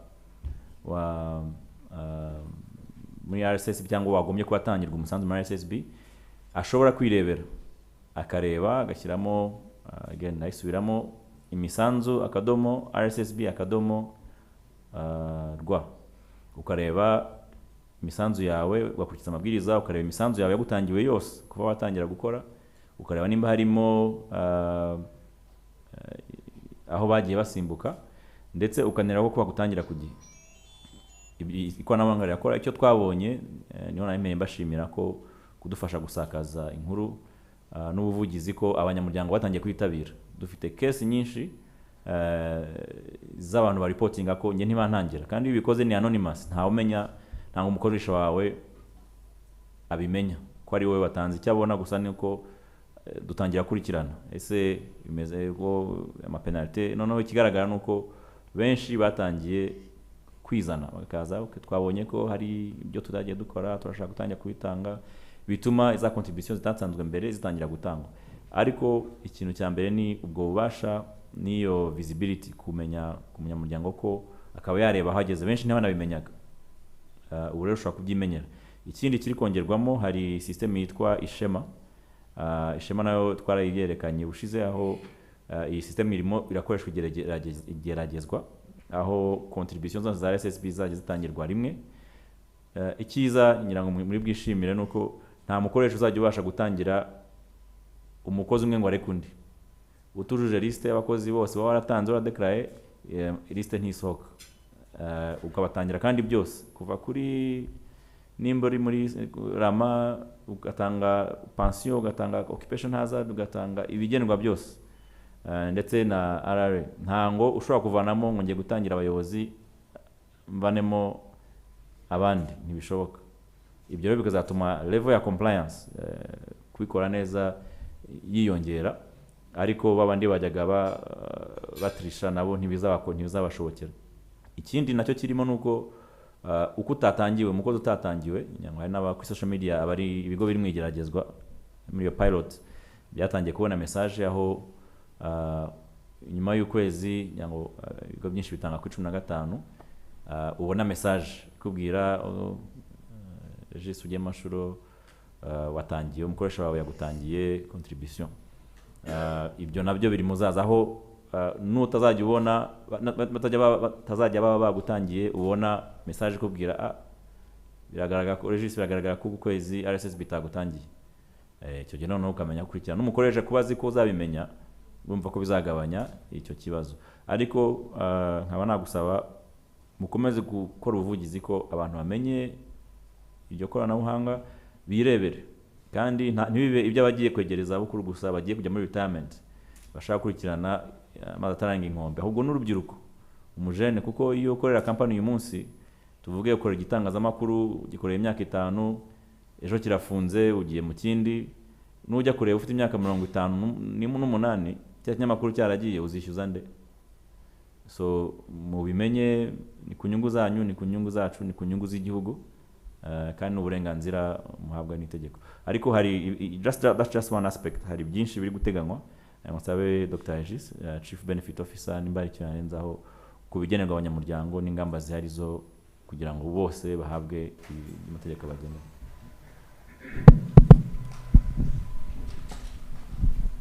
Murakoze CEO. Iki kibazo babajije koko ni ikibazo gihari, aho usanga abakoresha bamwe na bamwe batangira imisanzu abakozi bamwe bakirengagiza abandi cyangwa nabo batangiye ntibabatangire buri kwezi. Ni ikibazo twasesenguye tugifatira n'ingamba. Ubu twahisemo sectors zigera kuri 5 tubonamo iki kibazo aho kiganje cyane kugira ngo dushyiraho na gahunda yihariye. Hari ibyo dusanzwe dukora, hari n'ibyo CEO yasobanuye byo gushyira guha imbaraga umunyamuryango kugira ngo nawe aba afite amakuru hanyuma natugezaho yuko atabonye iyo message yuko bamwishyuriye cyangwa yabonye ko imisanzu hari ikintu kiburaho abitugezeho, kuko dufite ikipe ishinzwe gukurikirana. Yasanga koko ari byo buri amukoresha afite agomba gutanga ibyo ategekwa n'itegeko, ariko agomba no gutanga n'inyungu z'ubukererwe. Iyo rero muduhaye amakuru tubikoraho kandi mukabigeramo inyungu, kuko n'umusanzu w'umuntu arawubona. Icya kabiri ariko nawe amukoresha bituma n'abandi atazongera kubikora kuko biramuhenda kurushaho. Muri izo rero sectors zigera kuri 5 zirimo mining, zirimo iby'amahoteli, zirimo n'inganda. Twashyizeho gahunda yihariye yo kuzisura. Dushyiraho team irimo abantu ba RSSB na Mifotra. Ubu tuvugana byaratangiye mu kwezi gushize, bari bamaze igihe kinini muri economic zone muri manufacturing sector, ku buryo no mu kwezi gutaha duteganya gukorana inama dufatanyijemo na Mifotra kugira ngo tubwire abakoresha yuko hari icyo kintu cyo kwigisha ariko kizakurikirwaho no guhana byanze bikunze. Ni ikintu rero dutekereza ko kizagira ingaruka nini, ariko twifuza yuko abanyamuryango ku giti cyabo namwe abanyamakuru mu bidufashamo kugira ngo harimo abashobora kuba babyitirira kutabimenya. Uyu ni nyakabyizi, ariko amategeko y'umurimo y'u Rwanda ni meza, arasobanutse. Niba umuntu mumaranye iminsi irenga 90 akaba guhemba, hari trace z'uko aguhemba nubwo nta masezerano yanditse, uri umukozi kandi agomba kuguteganyiriza. Niyo yabyitanya akabyizi uko aguhemba, niba guhemba iminsi tuzuye mu kwezi ariko araguhemba, byumvikana yuko nta kibazo dufite mu mategeko, ahubwo tugomba kuyashyira mu bikorwa kandi twarabihagurukiye. Ndumva ari icyo nashaka kongeraho. Murakoze.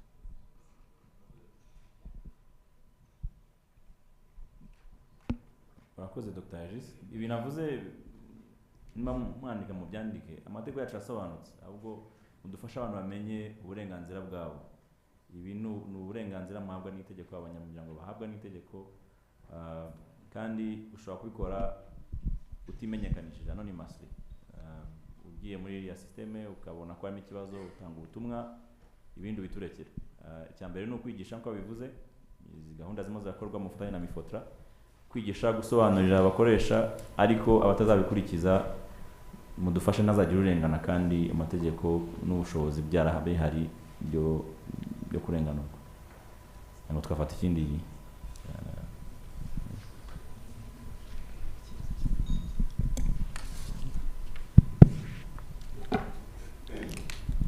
Murakoze.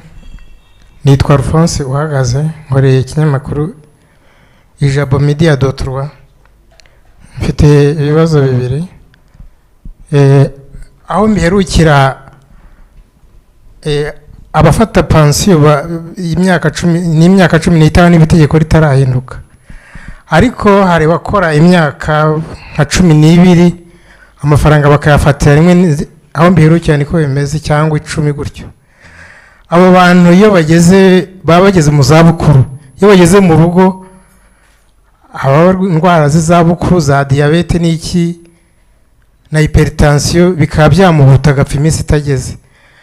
Ubundi mu by'ukuri we yarazigamaga ku mushahara mwe mwaracuruje.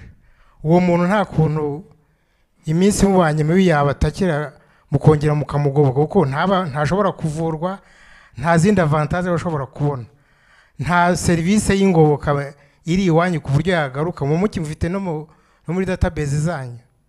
Nta service yo kumugoboka mufite yatabara umuntu nk'uwo kugira ngo izabukuru zitamuhuta imburagihe. Akabazo ka kabiri,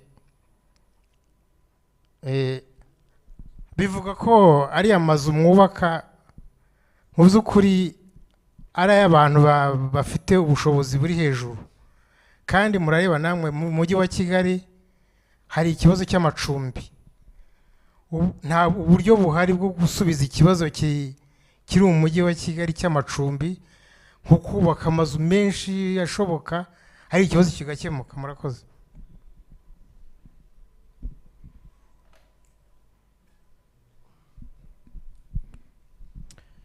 Murakoze. Nitwa Mugisha Christian, ndi umunyamakuru wa igihe.com.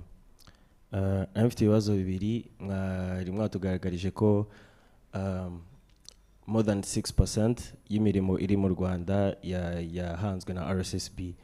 So nashakaga kubaza ese ni imirimo imeze gute? Ko umuntu ashobora kumva ngo ni imirimo ariko nasobanukirwe se ni ya mirimo isaba umuntu uri high skilled, ni ya mirimo iri permanent cyangwa se ni ya entry level? Mudusobanurire muri rusange imirimo muri classifying gute. Icya kabiri, n'ubundi ni ikijyanye kuri iyo topic. Ese mwamufite uburyo bwo kubakira abantu ubushobozi bwo kugira ngo n'ubundi bajye muri iyo mirimo mwahanze? Wenda mushobora gukorana n'amakaminuza cyangwa se ikindi, mu bidusobanurire muri rusange. Murakoze.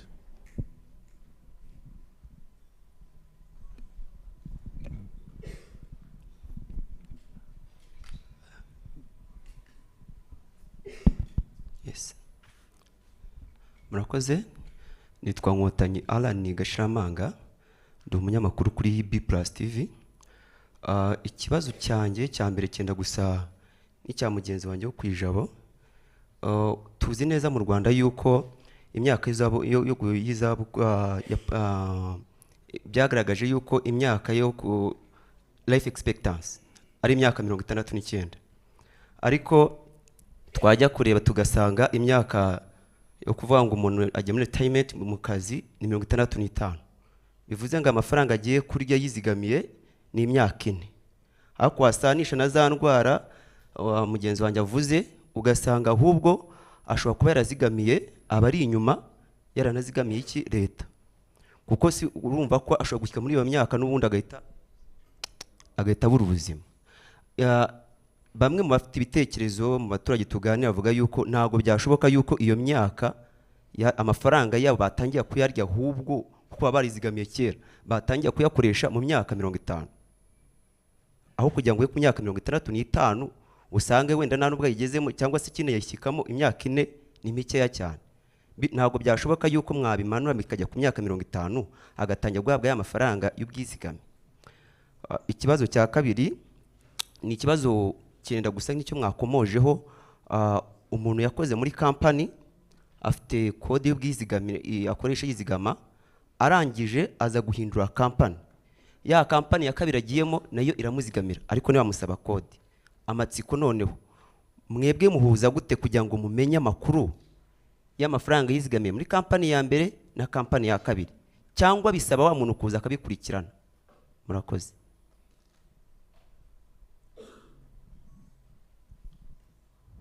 Murakoze. Wafata ibyo hanyuma tugafata ibindi, cyangwa rogiye kwaza ikindi?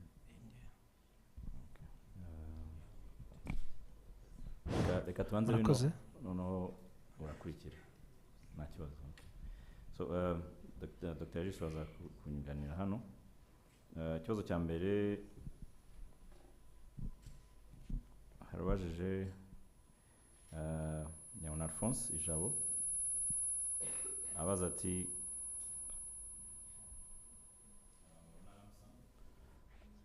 abantu babona ramsam ariko bageraho ikabashirana bakaba bagira indwara, ese iyo bagize ikibazo nta kuntu babagana, nta n'uburyo mwabafasha? Yango ikintu naheraho nsobanura ni ukuvuga ku bijyanye n'ubwiteganyirize. Ni nayo mpamvu dushaka gukomeza kugira bino biganiro byinshi kurushaho, mugandufasha no kugira ngo abaturage n'abanyamuryango bacu basobanukirwe akamaro ko kwizigamira. Nicyo bivuze kwiteganyiriza. Akabando k'iminsi ugacakare, sibyo kakabika kure, siko bavuga. Bivuze yuko rero iyo bigenze gutya kenshi biba biterwa n'uburyo umunyamuryango atizigamiye bihagije. Ariko inkuru nziza nuko leta y'u Rwanda yashyizeho uburyo bwafasha abantu bakwisanga muri icyo, bakwirinda uburyo bwo kwisanga muri icyo iyo situation, aho scheme ya ejo heza nko mubizi yo nta minimum igira, nta ngora ku giceri cy'ijana washyiramo, nta maximum igira. Wakwiteganyiriza ayo ushoboye yose igihe cyose uko bishatse n'uko bishoboye. Ibyo rero bimwe mu bisubizo bizafasha gukemura ibyo bibazo, aho uhereye ubu buri munyarwanda ashobora kureba ati reka niteganyirize, nshobora kuba mfite akazi nkora, hari ibyo umukoresha nteganyiriza, ariko ese njye sinarenzaho. Aho niho ejo heza rero izira. Uretse kuba wayifatira ku myaka 55, ushobora no kuyikoresha niba utarayagezaho cyangwa wanayirengeje wivuza. Ibintu bitatu byemewe, ushobora kwikoresha wivuza, amafaranga ya emergency yo kwivuza, ari bijyanye n'amashuri wishyurira abana, cyangwa se mu nguzanyo nka collateral, ndetse n'icya kane ushobora no kuyakoresha hari kwivuza amashuri y'abana, collateral na n'inzu, right? Yes, and n'inzu ugiye gutanga nka collateral waka inguzanyo yo kugura inzu. Ibyo rero urumva ko bizafasha abanyarwanda kwirinda kwisanga muri icyo kibazo. Ubu nyirango nanone mu babonye amafaranga niyo yaboneye rimwe, nyirango ni ngombwa ko abantu bazirikana, wisanze aho utaziga mu myaka 15, gutekereza kuyakoresha neza, ukaba wagira ubwishingizi. Nyirango mituweli irafunguye ku banyarwanda bose. Nk'uwo muntu yabonye rero, ngira ngo kuba wayashora mu mishinga igufasha kuba wabona yo kwishyura mituweli mbere na mbere, kuko indwara ntiteguza. Birafasha, birinda ko wisanga mu mahina wabuze uko bivuza kandi hari uburyo bwateganyijwe. Mwana bidufasha muri ubwo bukangurambaga, gukomeza izo nyigisho ko niyo yabonye guma muri rama, cyangwa ugomba ku making sure ko ufite ubwishingizi, utabonye bwa privé ukaba waguma muri mituweli. Mituweli irakora kandi abanyarwanda bose ntawe hejwe. Icya kabiri abajije abazatse se affordable housing. Ikibazo cya affordable housing nibwo kirahari, ariko inkuru nziza nuko iri mu mishinga turimo turigaho. Kugira ngo umushinga wa affordable homes ukorwe neza no kuvuga ngo urangizwe ariko ubashe kugurisha nta gihombo, kandi mu biciro byagenewe kugurishwa affordable amazu aciriritse nk'uko biteganywa mu mabwiriza cyangwa amategeko atandukanye. ya Rwanda Housing. Icyari cyaragoranye ariko ukiri kubonerwa umuti ni kuba wakubaka inzu imeze neza.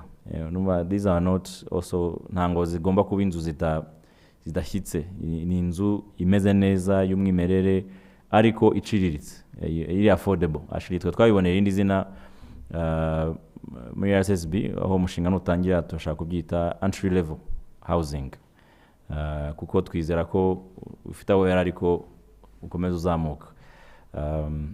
Ibyo biri kwigwaho. Icyo twababwira nuko ngira ngo mu bindi biganiro tuzagirana inyigo nizinozwa n'abashobora kuba bakubaka uwo mushinga ku giciro cyadufasha kuzigurisha ku banyamuryango bacu n'abandi bazikeneye bitagiye zidahenze bizakorwa. So murararitswe kuri icyo ngira ngo niho nagarukira, ariko turi kubikoraho niko navuga. Ikindi nibijyanye nubabajwe na igihe Christian avuga se what type of jobs are these. Ngira ngo najya nsabe Chief Investment akoze presentation abidusobanurire in more words to elaborate. And you can comment on affordable homes as well if or any of the things if you want. Thank you. Thanks. Now, so here the statistic of 6%, it's on the formal sector. So here we are talking about all kind of formal employment. So it could be teachers, it could be public servants, it could be other types of jobs, but within the formal sector. So like out of my mind, I think that's now formal sector employment, it's reached close to 2 million jobs that we have in Rwanda. So actually, for a bit slightly more probably. So the 6% are based on the formal sector. So if you add up, I think informal sector, then the figure of total employment in Rwanda is significantly higher. But well, just to answer to your question, it's like all kind of employment that are recognized as being part of the formal sector. And I think on affordable housing, I think CEO was quite exhaustive, so I won't add many more elements compared to what has been said. Thank you. Thank you. And then there was another question. Wazaga say umuntu yakora iki kugira ngo yisange nawe muri abo banyamahirwe nabo baza muri iyo mirimo. And iyi mirimo ni RSSB and overall portfolio. Aho dufite umunyagabane nk'urwego hose. Now, Deputy CEO, if you can, and some good advice and tips, how do people find themselves in that pool of 6% which we want to increase? I think icyambere ni amakuru kandi mwebwe muri ku isonga ryo kumenya amakuru, ariko wenda icyo nakongeraho nuko izo jobs hari nyinshi aho ziva no muri entrepreneurship, kuko urabona some of the portfolio companies dufite ya banks, BRD, BK, and through the financing that they do to youth, women, entrepreneurs, naho havamo jobs. So ntabwo ari kuvuga gusa umuntu uba uri employed formally afite umukoresha, ariko n'umuntu ufite umushinga, afite a business idea. Dufite BRD tanga loans at preferred interest rates, 15%, 12%, as long as ifite link kuri byo twaganiraga bya sustainability, women empowerment, youth empowerment. So hari amahirwe atandukanye yaba gukora ufite umukoresha, ariko no kuba ushobora kuba ufite umushinga as an entrepreneur, ushaka inguzanyo n'izindi financial assistance, harimo na technical assistance, kumenya uburyo washiraho umushinga wawe ukawukurikira neza. So through RSSB amahirwe ni menshi muri izo company zacu. Hari yes opportunities z'akazi, amakuru aba hari kuri za websites, biri very clear, ariko hari no kuvuga umuntu ufite umushinga, ufite a business idea, nawe kandi turumva urebye igihugu cyacu naho dushaka kujya, amahirwe menshi dufite nk'igihugu ni mu bantu bazaba employers themselves who will create businesses and hire others, and that will create more jobs. So through those different investments dufite muri izo bank nabwo naho hari amahirwe yuko abantu babona different employment, different income opportunities. So amakuru mwese mufite ubushobozi, abanyarwanda barize n'abahanga, ariko hari no kuvuga rese njyewe sinshaka ko njya umuntu nkakorera undi, njye mfite idea y'uburyo nabonye ikibazo muri community yanjye mbonamo business opportunity. Icyo dushaka ni ukugira ngo abantu batinyuke kuvuga ngo ntabwo najya muri BK, ntabwo najya muri BRD. Imishinga basupportinga cyane cyane ireba abantu young people, abantu bari muri sectors zitandukanye from agriculture and across. So ni ukumenya amakuru no gutinyuka kumva yuko nawe hari umusaruro, hari contribution ushobora kuzana muri development y'igihugu cyacu. Murakoze. Thank you. And I was ikintu cyambere amakuru kandi nimwe bwe muyandika. So nko muri RSSB mu biri gukorwa transformation, ari imirimo iri ku isoko ariko across the whole portfolio. Ngira ngo n'ikindi maybe twafata ho umugambi forward no kujya dukomeza gushishikariza company zacu kwamamariza hamwe, so that iyo mirimo ijya hanze. Ariko nkunze cyane ngiye byo kwikorera, ushaka kwikorera ahubwo ugatanga akazi, amahirwe nayo harahari, kandi uko ukumva igihugu ukomeza kuzamuka nkuko nawe mwayibonye. Impamvu contribution ngenda yiyongera nuko hari imirimo mishya ihangwa, so kiza nuko nawe wakwisanga muri abo bahanze imirimo utanga akazi. These are preliminary numbers. Harabaje kare ikibazo cy'impapuro. The report tuzatangaza is a very more comprehensive, ariko ubu koresha 2.4 million sheets of paper uyu munsi. Muri gahunda turimo ubu nyango mwigereranya rikozwe rekana ko we are saving mu kuba twaragabanyije impapuro, kandi biri gukomeza ko turavuga schemes nke zimaze gukorwa. Ibiti 249 per year. So ndikomeza kuna muvuduko ni umubare w'ibiti bi saving uhinduye umubare impapuro zikoreshwa mu umubare w'ibiti bigera kuri 249 250 ku mwaka. Saving trees. No, these are just trees. No. So sheets impapuro million ebyiri ni 2.4 million sheets. Mubazi kugereranya ni bavuga ko ari hafi n'ibiti 250. So ubwo mwakora imibare mukare, ariko these are just preliminary numbers. I won't say go and report. I wanted to inform you, give you an idea, but I won't say it's a figure you go out there and report. I would say utegereze report y'umwaka turimo turakora yimbitse izaguhe imibare myiza. Hari ikibazo cyiza cyabajijwe na so we used to use 2.4. Today we are in the course of reducing them. Once we achieve our target, we'll be able to save 250 trees per year. This is just a few schemes that have been digitized. Healthcare. Tumara gukora na pension, tumara gukora na maternity leave. Ibyo byose nabyo bizaonuga no gashyiramo na internal. There's also internal digitization that is happening. Ibyo noneho ibi biti bizazamuka kurushaho. Tubabwira umubare wabyo uko iyo nyigo ikorwa. So it was more of an insight. I won't say it's a full complete information, but there will be more to come later. And so Dr. Regis, Chief Benefit, tuganize ku kibazo cya life expectancy. Mugenzi wacu abaje ati se imyaka 69 ariko retirement in 65, ariko early retirement imyaka 60 buriya. Kandi ngira ngo nana mu bisobanuro namubwire ko iyo habaye ibyago ko nyirubwite yitaba Imana, hari abamukomokaho, hari spouse n'abana bo ntango bihagarara. So bo bakomeza kubona kuri aya mafaranga.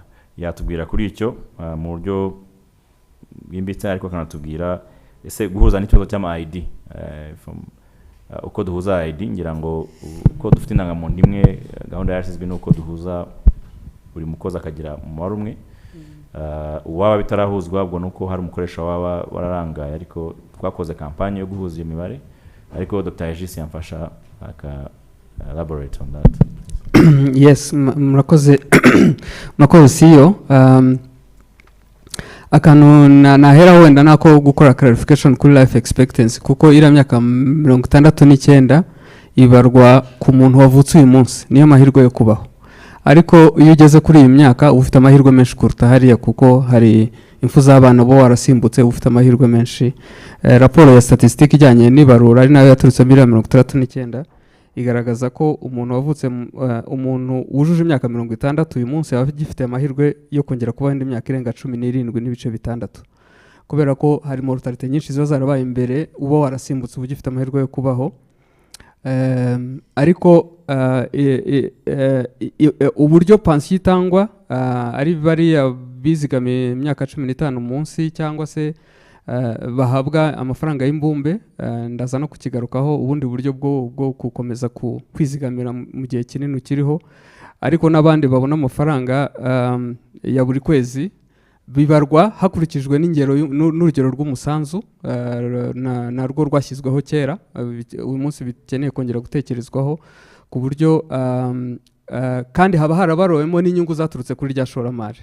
Ntabwo rero iyo baguhaye ari amafaranga yawe y'imbumbe bazasubira inyuma ngo inyungu zaturutse kuri rya shoramari mwongere mu mpebyo, ntabwo bishoboka kuko biba byarabariwemo. Ahubwo nk'uko CEO yabivuze hari uburyo bwinshi bwo ubu leta yashyizeho amahirwe abantu wenda mu gihe cyashize batari bafite, uburyo bwa ejo heza bwo mu gihe nta mukoresha ufite ushobora kwizigamira ukongera kuri wa musanzu wawe. Ariko hari n'ubundi buryo bwashyizweho hashize imyaka ubu ngubu 9 mu itegeko rya 2015 bwa pension isanzwe ariko ushobora kwizigamira nta mukoresha ufite, icyo bita pension volontaire. Iyo wigeze kuba umunyamuryango hanyuma akazi kagahagarara ariko ukaba ufite inzu ikodeshwa cyangwa se akazi wikorera ariko nta mukoresha ufite, ushobora kwizigamira nta mukoresha.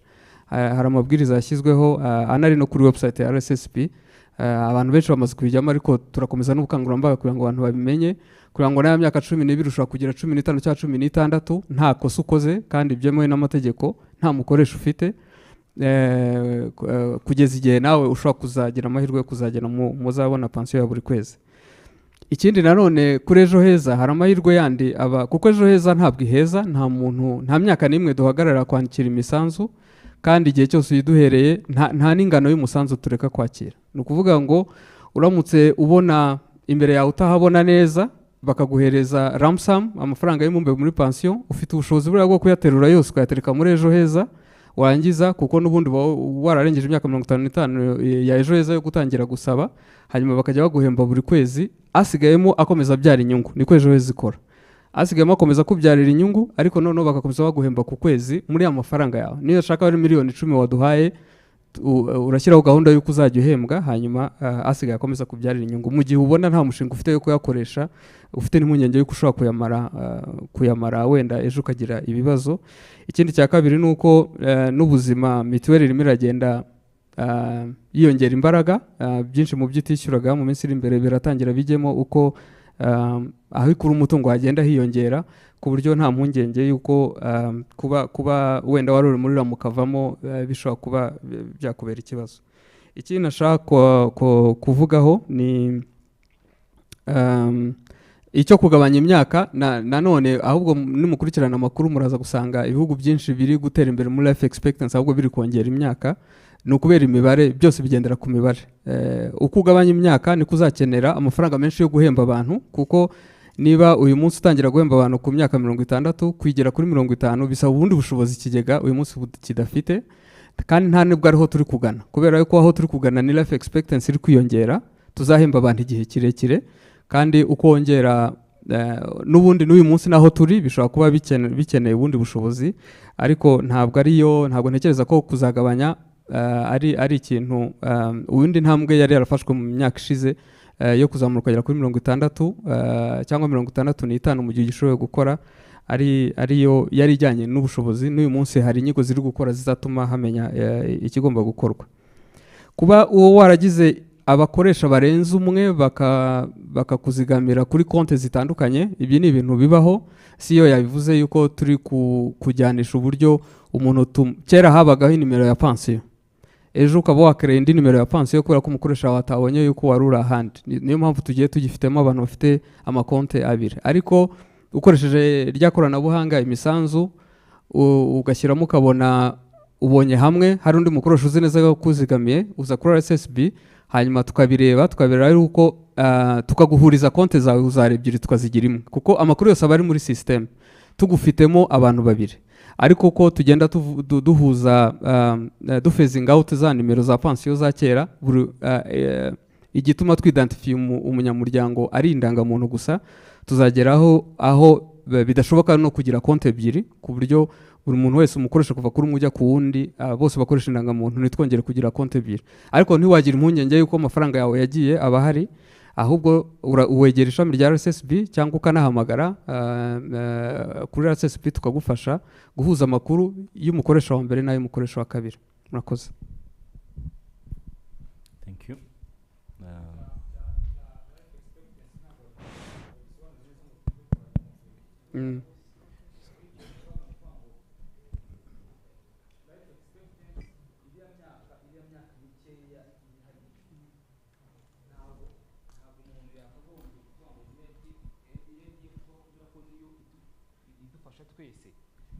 Icyo gihe aba ari gitoya, nicyo twashaka kugira ngo usobanure neza, kugira ngo byumvikane n'abantu bari bafite ibyo bibazo, icyo kibazo babashe kukimenya neza.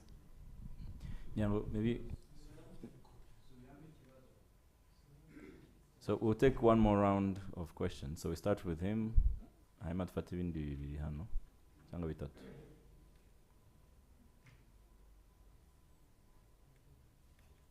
Ikibazo cyumvikanye?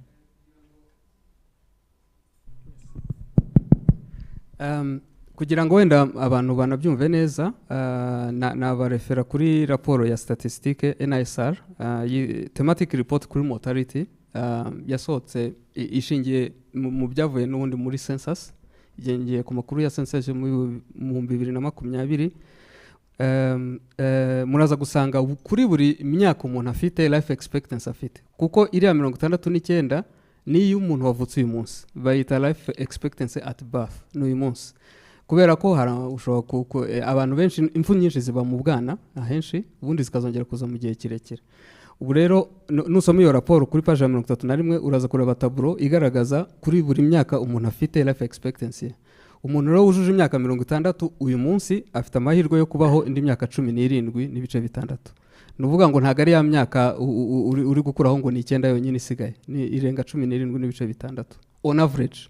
Ntago bivuze ko bose ariko bazahagera, harimo ushobora gupfa mbere, harimo n'abapfa batarayigeza, harimo n'abagera 80 nabo turabazi.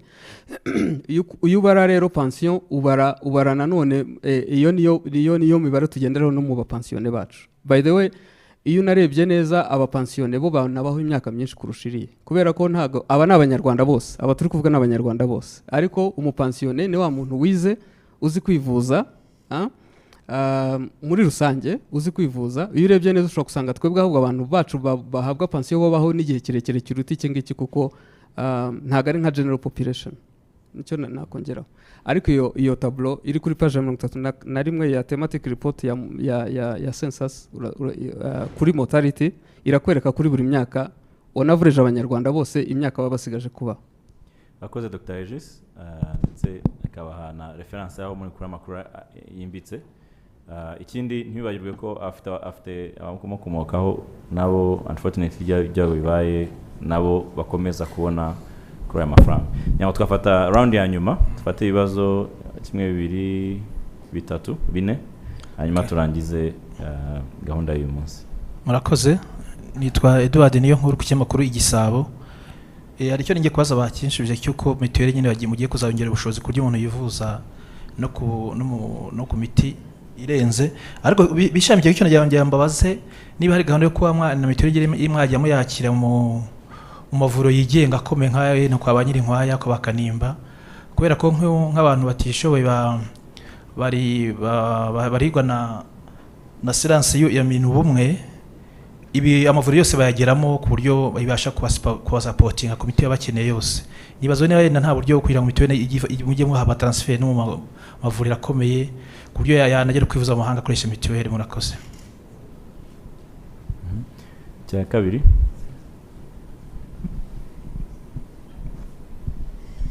Murakoze. Nitwa Rukundo Alex nkorera amahumbezi news dotirwa. Ikibazo mfite cya mbere ni icyejo heza, aho abaturage benshi batarimo kubyumva cyane yuko bavuga ayo mafaranga bizigamira badashobora kumenya ngaboneka gute, akora gute, ese umubare bashyikaho bakora cyangwa se bizigama ngo nangahe. Ikindi kibazo kiravuga kuri izi nzu zihabwa abarimu bakorera leta. Ese iyo umubyeyi w'umwana agize ikibazo agapfa agapfa adafite ubushobozi buhagije bwo ko abana bashobora gukomeza kwiga, abo bana bakomeza kwiga mubifashijwemo na leta cyangwa bihagarara aho ngaho? Murakoze. Murakoze. Ntabwo cyumisha inzu zishyirwa na RSSB cyangwa inzu z'abarimu? Ni inzu zihabwa abarimu bashyize mu zabukuru babacumbikamo. Bahabwa nande? Bahabwa n'ibigo runaka baba barimo kwigishirizaho. Cyane cyane nka Nyagatare hariyo inzu zihabwa abarimu bakigisha babamo. Bahabwa n'ibigo? Yego. Okay. RSSB izamo gute? RSSB izamo gute? Mwavuze ku bintu bijyanye no kwizigama ndetse no ku bintu bijyanye n'ubwarimu. Nekezaho n'ejo hazaza byose ngerageza kubikombinira ahantu hamwe kugira ngo mbashe kumenya cyangwa kumva neza kuri ibyo ngibyo, kuko ayo mafaranga ahabwa yaciye kuri konti bakataho ubwizigame bwiwe. Murakoze. Nitwa Niyonkuru Eric nkorera Fine FM. Ikibazo mfite mwadusobanurira uburyo RSSB bigenda ishora imari mu bigo bitandukanye. Ahantu ntabashe kumva neza ni mu buryo bw'imiyoborere, uburyo mushoramo imari zikazabasha kunguka, wenda aho ngaho murakansobanurira. Ahandi ni mu buryo bwa ejo heza. Abaturage benshi tugenda twumva bafite ikibazo cy'uko ntago ari ibintu barumva neza. Bafite ikibazo cy'uko nimba amafaranga uyashyizeho ntago ushobora kuvuga ngo ndaza gucekinga balance ndebe mfite angahe ngisheje angahe, ugasanga nicyo kibazo. Ntago bizera yuko ayo mafaranga hari ahantu ajya wenda ashobora kuzabagoboka, kuko ntago anytime bavuze ngo ngejeje kuri angahe babona exact results. Murakoze. Murakoze nyango nibyo hari kindi cyanyu. Murakoze. Nitwa Sabiti. Nashaka kubaza niba nabaza mu Cyongereza, when do you think that mutuelle de santé will be able to be paid by an individual, not as a family? Because most people are complaining about, collecting the whole family to pay for the mutuelle, and that creates a lot of difficulties in connecting people who are staying in different places of the country. The requirement is that somebody has to pay for the whole family, and which obviously sometimes people have only the ability to pay for themselves. So I want to know, when will mutuelle be paid by an individual as an individual? Because most people in Rwanda, they understand the importance of mutuelle. The other thing is on a pension. Ndumva ntago ndikombeke igisubizo twahawe na Dr. Regis cyangwa n'abandi. Ikibazo babazaga ni kubera iki umuntu a benefitinga imyaka ine yonyine ku myaka yizigamiye. Nicyo kibazo babazaga. Ntago ari ngo umuntu abaye igihe kingana iki, no. Kubaho no kubaho, no gufa no gufa. So ushaka no gufa ufite 40 cyangwa 50 ariko warizigamiye. Ikibazo bari kubaza, why does somebody have to only benefit for 4 years? Because most people live up to 69. So the temptation is that at 69 somebody can die. So if somebody is going for early pension at 60 or 65 late pension, that means they only have 4 in expectancy. Nyine yo uvuga life expectancy nukuvuga ngo uko witekereza uzabawe yindi myaka ingahe. So umuntu iba yarizigamiye reka tuvuge yabonye akazi afite imyaka 28 akagera imyaka 68 aba yarizigamiye hafi imyaka 30. So wizigama kugira ngo ubeho neza. Mu bibazo Alphonse yababajije yabuze ati ni gute se njyewe ndwara muri iyo myaka simbone kwivuza kubera ko ubwizigame bwanjye imbumbe byararangiye. So this since niba mwacyumbisha ariko ndashaka ko insistinga ko why is it that umuntu pension ye itamukabaringa igihe kirenze nibura imyaka 10? Kuko mu myaka yacu iyo ugeze 69 utangira gutekereza kaburi yawe aho bazagushingura. And this is serious kuko twese turimo turagana iyo ngiyo. It's not even a matter of laughing, by the way. Kuko iyo ugeze mu myaka 60 utangira gutekereza aho bazagushingura. But you cannot be utekereza ibyo ngibyo utabasha kwivuza na bya bindi wakoreye. Okay, kame muwabuze ngo abana bawe ariko munago yizigamira kubera abana gusa, nawe arizigamira kugira ngo abeho neza mu masaziro ye cyangwa mu myaka y'abukuru. So I'm not very convinced, but you never know. Maybe somewhere, somehow. We'll try more. We'll try to elaborate. Thank you. I'm Emmanuel Nirenganya. I'm a journalist for the New Times. I want to know whether this is an inaugural report by RSSB on environmental, social, and governance performance. Is it an inaugural report?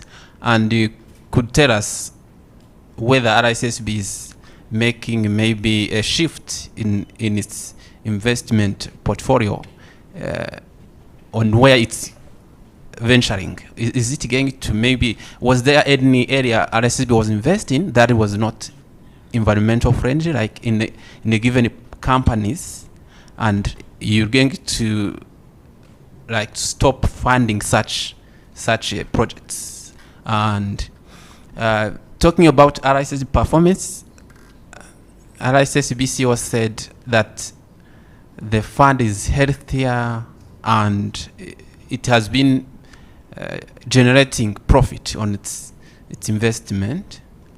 So I want to know about increasing pension benefits for the retirees who get relatively lower benefits, like those who get 13,000,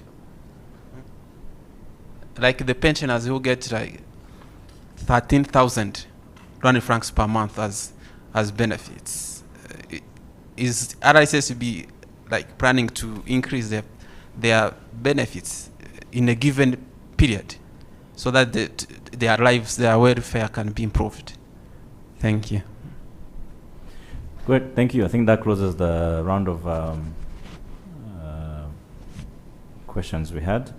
Maybe without starting in order, I can ask the Chief Investment Officer to talk about, starting with Emmanuel, is this an inaugural report? Will we see a change in how RSSB invests?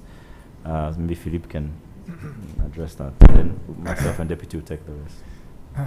No, thanks a lot. Thank you, Emmanuel, for the question. So yes, it's for the first report. We intend to publish more in the coming years. So as we say, we have the ambition to have it at least on an annual basis.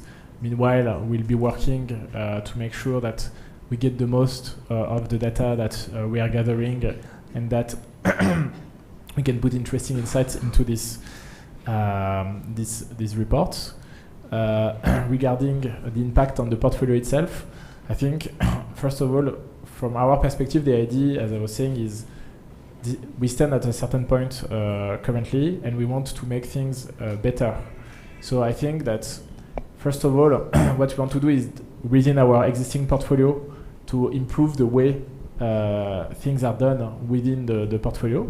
So for instance, we have, I would say, some companies that are in industrial processes. So we know that as a country, as Rwanda, we need them. So we won't say, actually, this one is using this kind of fuel, so we stop completely, I would say, to support them, because we know that it is needed. So what we want to do is we look into this industry, we look at the processes, and we look on how we can do it better. So we don't want to be, as of now, actually, at least exclusive to say, okay, we don't want to finance this, finance that, because we know that some elements as a country, we need to do them. So we are happy to do them, but we want to do them better. And this is the whole point of this report is to be better at what we do. Thank you. I hand it over to you. Thank you very much. So yes, you will be seeing more environmental, social governance conscious RSSB. We'll be intentional and be engaging you more. The other question you asked and said, so since we're seeing the healthier fund, will we see this translating into more benefits to pensioners? The issue of pension benefit is one that is of complex nature in the sense that it requires very complex, but not so complex for the experts, the actuaries who do the work of assessing the right measure of both contribution and benefits. The good news is that this is something that RSSB does on a regular basis. When the next actuarial study is done and that becomes one of the recommendations, it could is a key word, be something considered, as much as it might not also. It is dependent on many factors, one of them being, assuring the sustainability of the fund for a long time, ensuring that, yes, we are able to fulfill today's responsibilities to our members without compromising the fund's responsibilities to the future generation, active contributors and future generations. So it's not something that is impossible, but it's also not something we are able to confirm now until that study is done, and that is one of the recommendations. I would want to give a positive answer, but I will be misleading you because it will be without factual data allowing me to confirm that information on that basis. But we are aware of that feedback, and it's something that we carry and we definitely consider in our decision making, especially as we onboard to the new studies to see the sustainability of the fund and the capacity to increase if that was one of the recommendations, whether it's the benefits or the contributions or both or none, but there are numbers that have to be studies that have to be carried to make that decision. But in any case, when that decision is made, you'll be among the first to know, to help us with the mobilization. Sabiti, when do you think Mutuelle de Santé will be able to pay per individual? My colleagues will complement me here. It's a very interesting question. And if you look at the nature of schemes like Mutuelle de Santé or universal healthcare and its success in contribution, I think last year we achieved the high record of 90.7%. Today, though the fiscal year is not done, we are close to that. But that tells you of the success in understanding and mobilization, and for people to understand. And there's a big risk you want to avoid of, how do you call it? Adverse selection. Thank you. Adverse selection, where you don't want to find yourselves where only those with conditions, medical conditions, would want to contribute, and you have the young and running population saying, "Oh no, this is not something I would." So there's that mutuality, spirit of solidarity that is embedded within the nature of the scheme, and which has led to its major success. And happy to say that the scheme itself as well, there are questions that used to come that don't come anymore, right? We need to say, oh, invoices, coverage, and invoices are being paid on time. The benefit package is increasing. Today we are covering transplants, renal transplants. We are doing covering heart surgeries. We are covering prostheses. We are covering, so this coverage goes on year. And we are grateful to the members who have understood the importance of contributing, but also to our government We don't do this in isolation, RSSB, and we really want to make that record straight that success is on the basis of good work by the government to support mobilization to the citizens, but also to the healthcare players who continue to improve quality of service, availability, and proximity access as well. So that's really, members see a growing value proposition and therefore are more willing to contribute on time. And taking this opportunity to anyone who hasn't contributed yet, please, it's not too late. You can still contribute your 100% of Mutuelle de Santé to make sure that if you get sick tomorrow, you don't get sick and stay at home. Indwara ntiteguza kandi ufite mituweli ntarwarira mu rugo. So please help us spread that message as well. Hari ikibazo wabajije Sabiti uvuga ati, and maybe I'm not sure we're going to find the right enough time to convince you, but maybe a misunderstanding. Ntango pension yishyurwa imyaka ine gusa. You receive it for as long as you live. You know, for as long as you live. No, so we don't say, and as Dr. Aziz tried to explain, bigaragara ko abafite pension ahubwo babaho igihe kirekire. Arabo dufite bari hejuru ya hafi 90. Yes. Kubera ko bazi kwiyitaho, babayeho neza, relatively so, probably better than most. So in comparison to the general populations, and here we're talking about 90% of the population, right? The formal sector. However, we can expect this to improve as Ejo Heza, as the informal sector really picks up Ejo Heza. Ugeze mu zabukuru uzaba ufite amafaranga yo kubaho ariko yo no kwivuza nanone. Ikintu cya mbere umuntu utari muri pension formal pension as we know it, uri muri Ejo Heza, iyo ugeze mu zabukuru y'amafaranga yo kwivuza ya Mutuelle de Santé ntango yabura. Ibyo byerekana ko actually we are very quite confident yuko niyo life expectancy with the quality of healthcare and access to it improving day in, day out, and more Rwandans being aware of the financial planning. You know, kandi mufite muruhare rukomeye as we speak here. You really have to play a key role in people understanding, and I'm going to get to the questions about Ejo Heza. You have to play a very critical role of people understanding kwizigamira ni, not only it's actually one of the most patriotic you can do, because that money as you invest it is used to invest in many initiatives you see, but also it helps you not become a burden to your family and the community as a whole. Aho ufite amafaranga yawe yo kwivuza ntango wisanga muri umwe cyangwa izindi ministeri zigufasha nkutishoboye, kuko it's a personal responsibility. If you can afford it, you should, really you should. It's really mudufashe gutanga iyo message, mudufashe gusobanurira abanyarwanda kugira ngo 2, 3, 5, 10 years from now when we talk, we can all be happy of our part in assuring that we get there. Anihu say, and Deputy CEO, please compliment me at any stage. Nango hari governance cyabajijwe ibintu bya governance ntango twabyumvishe neza by'imifatire y'icyemezo ngira ngo byabajijwe na mugenzi wacu ukorera amahumbezi nibeshye. So governance mu Kinyarwanda ni navuga ni bijyanye n'imiyoborere myiza.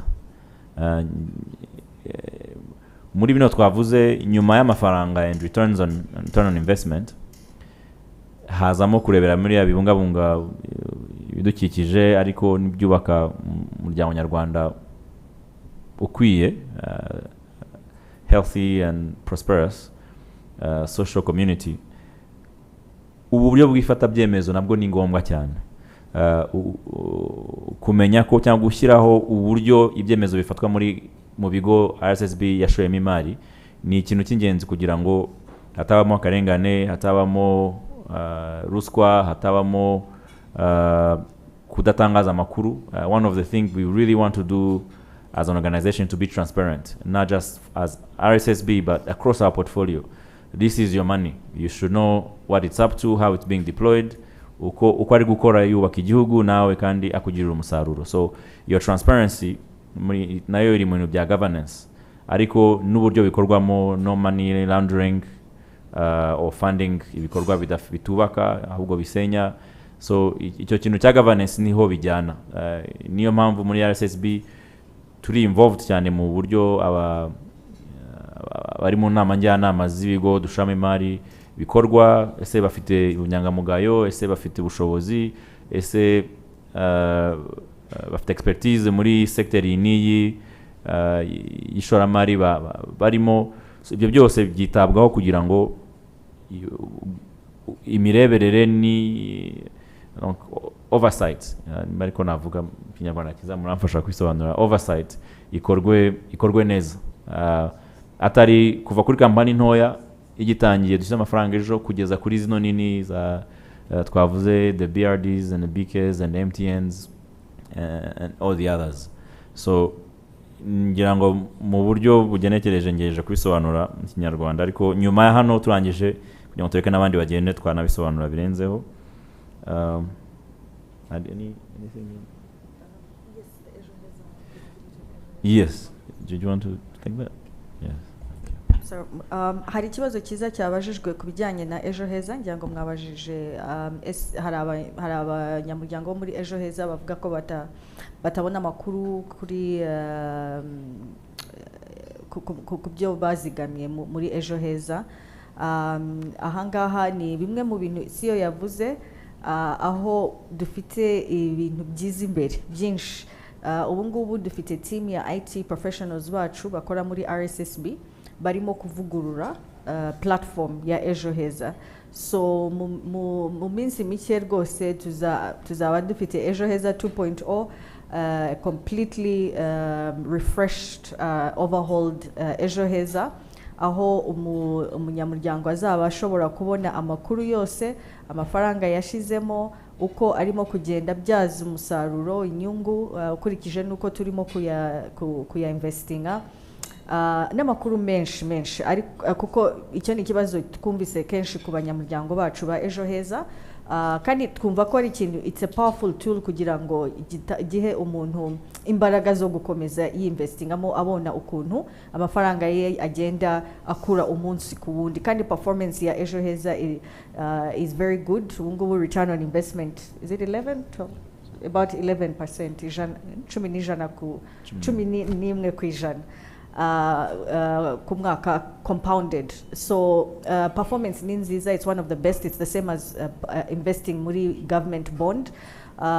So mu by'ukuri twumva umunyamuryango abona ayo makuru, abona ukuntu amafaranga yarimo kugenda yiyongera, bizabaha imbaraga zo kongera. So icyo kibazo turakizi. Ubu ngubu tumaze iminsi turimo kuvugurura iyo platform ya ejo heza, ariko mu minsi mike tuzayilauncinga, abanyamuryango bafite amakuru yose, mbese no kwiyongeraho no korohereza uburyo umuntu yinjira, registration ya ejo heza, no kwishyurira wenda nk'abana cyangwa abandi dependents, ariko cyane kumugaragariza uko contributions ze zihagaze nuko zigenda zikora. So hari ijambo CEO wavuze mube mwiraritse murararikiwe mu minsi mike iyo platform nayo tuzayilauncinga, tuyigeze ku banyamuryango bacu, ariko icyo kibazo kizakemuka.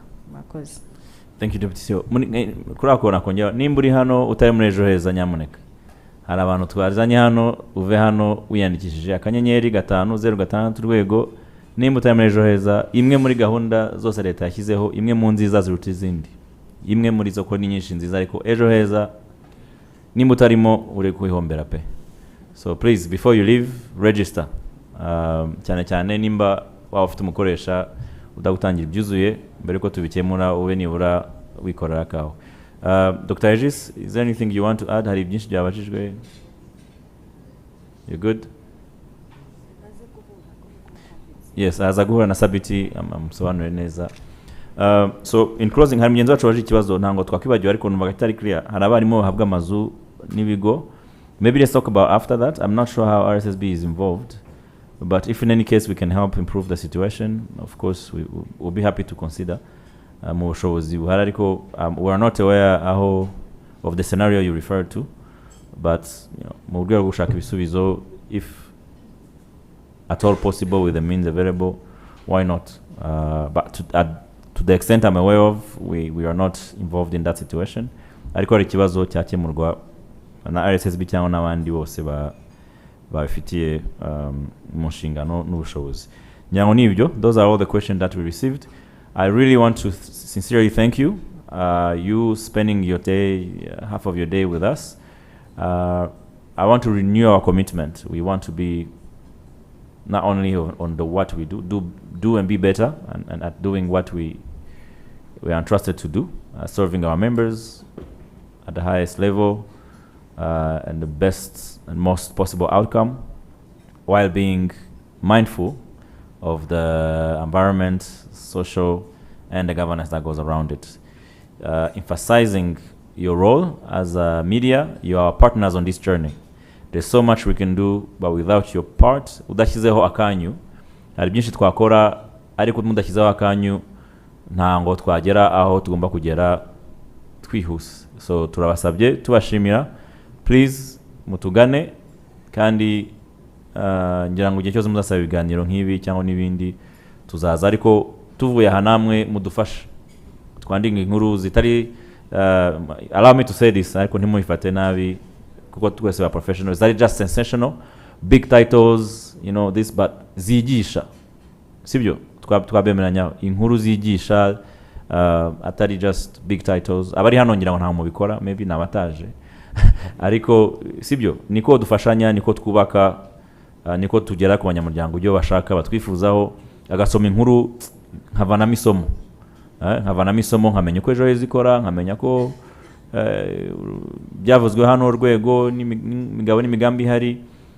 ariko nkavanamo isomo, ntibe sensational gusa big titles, kandi mubikora neza, murabishoboye, kandi aho intore zisezeraniye niho zihurira. Thank you. I wish you a great rest of the week. I wish you a happy Easter kuba celebrating, and I want to thank the organizers, abantu bateguye no munsi badufashijemo, the Radisson, the internal communication team, n'abandi bose bagize mu ruhara arihare, namwe mwabaye hano. Thank you and have a great rest of the day. Thank you. So thank you very much.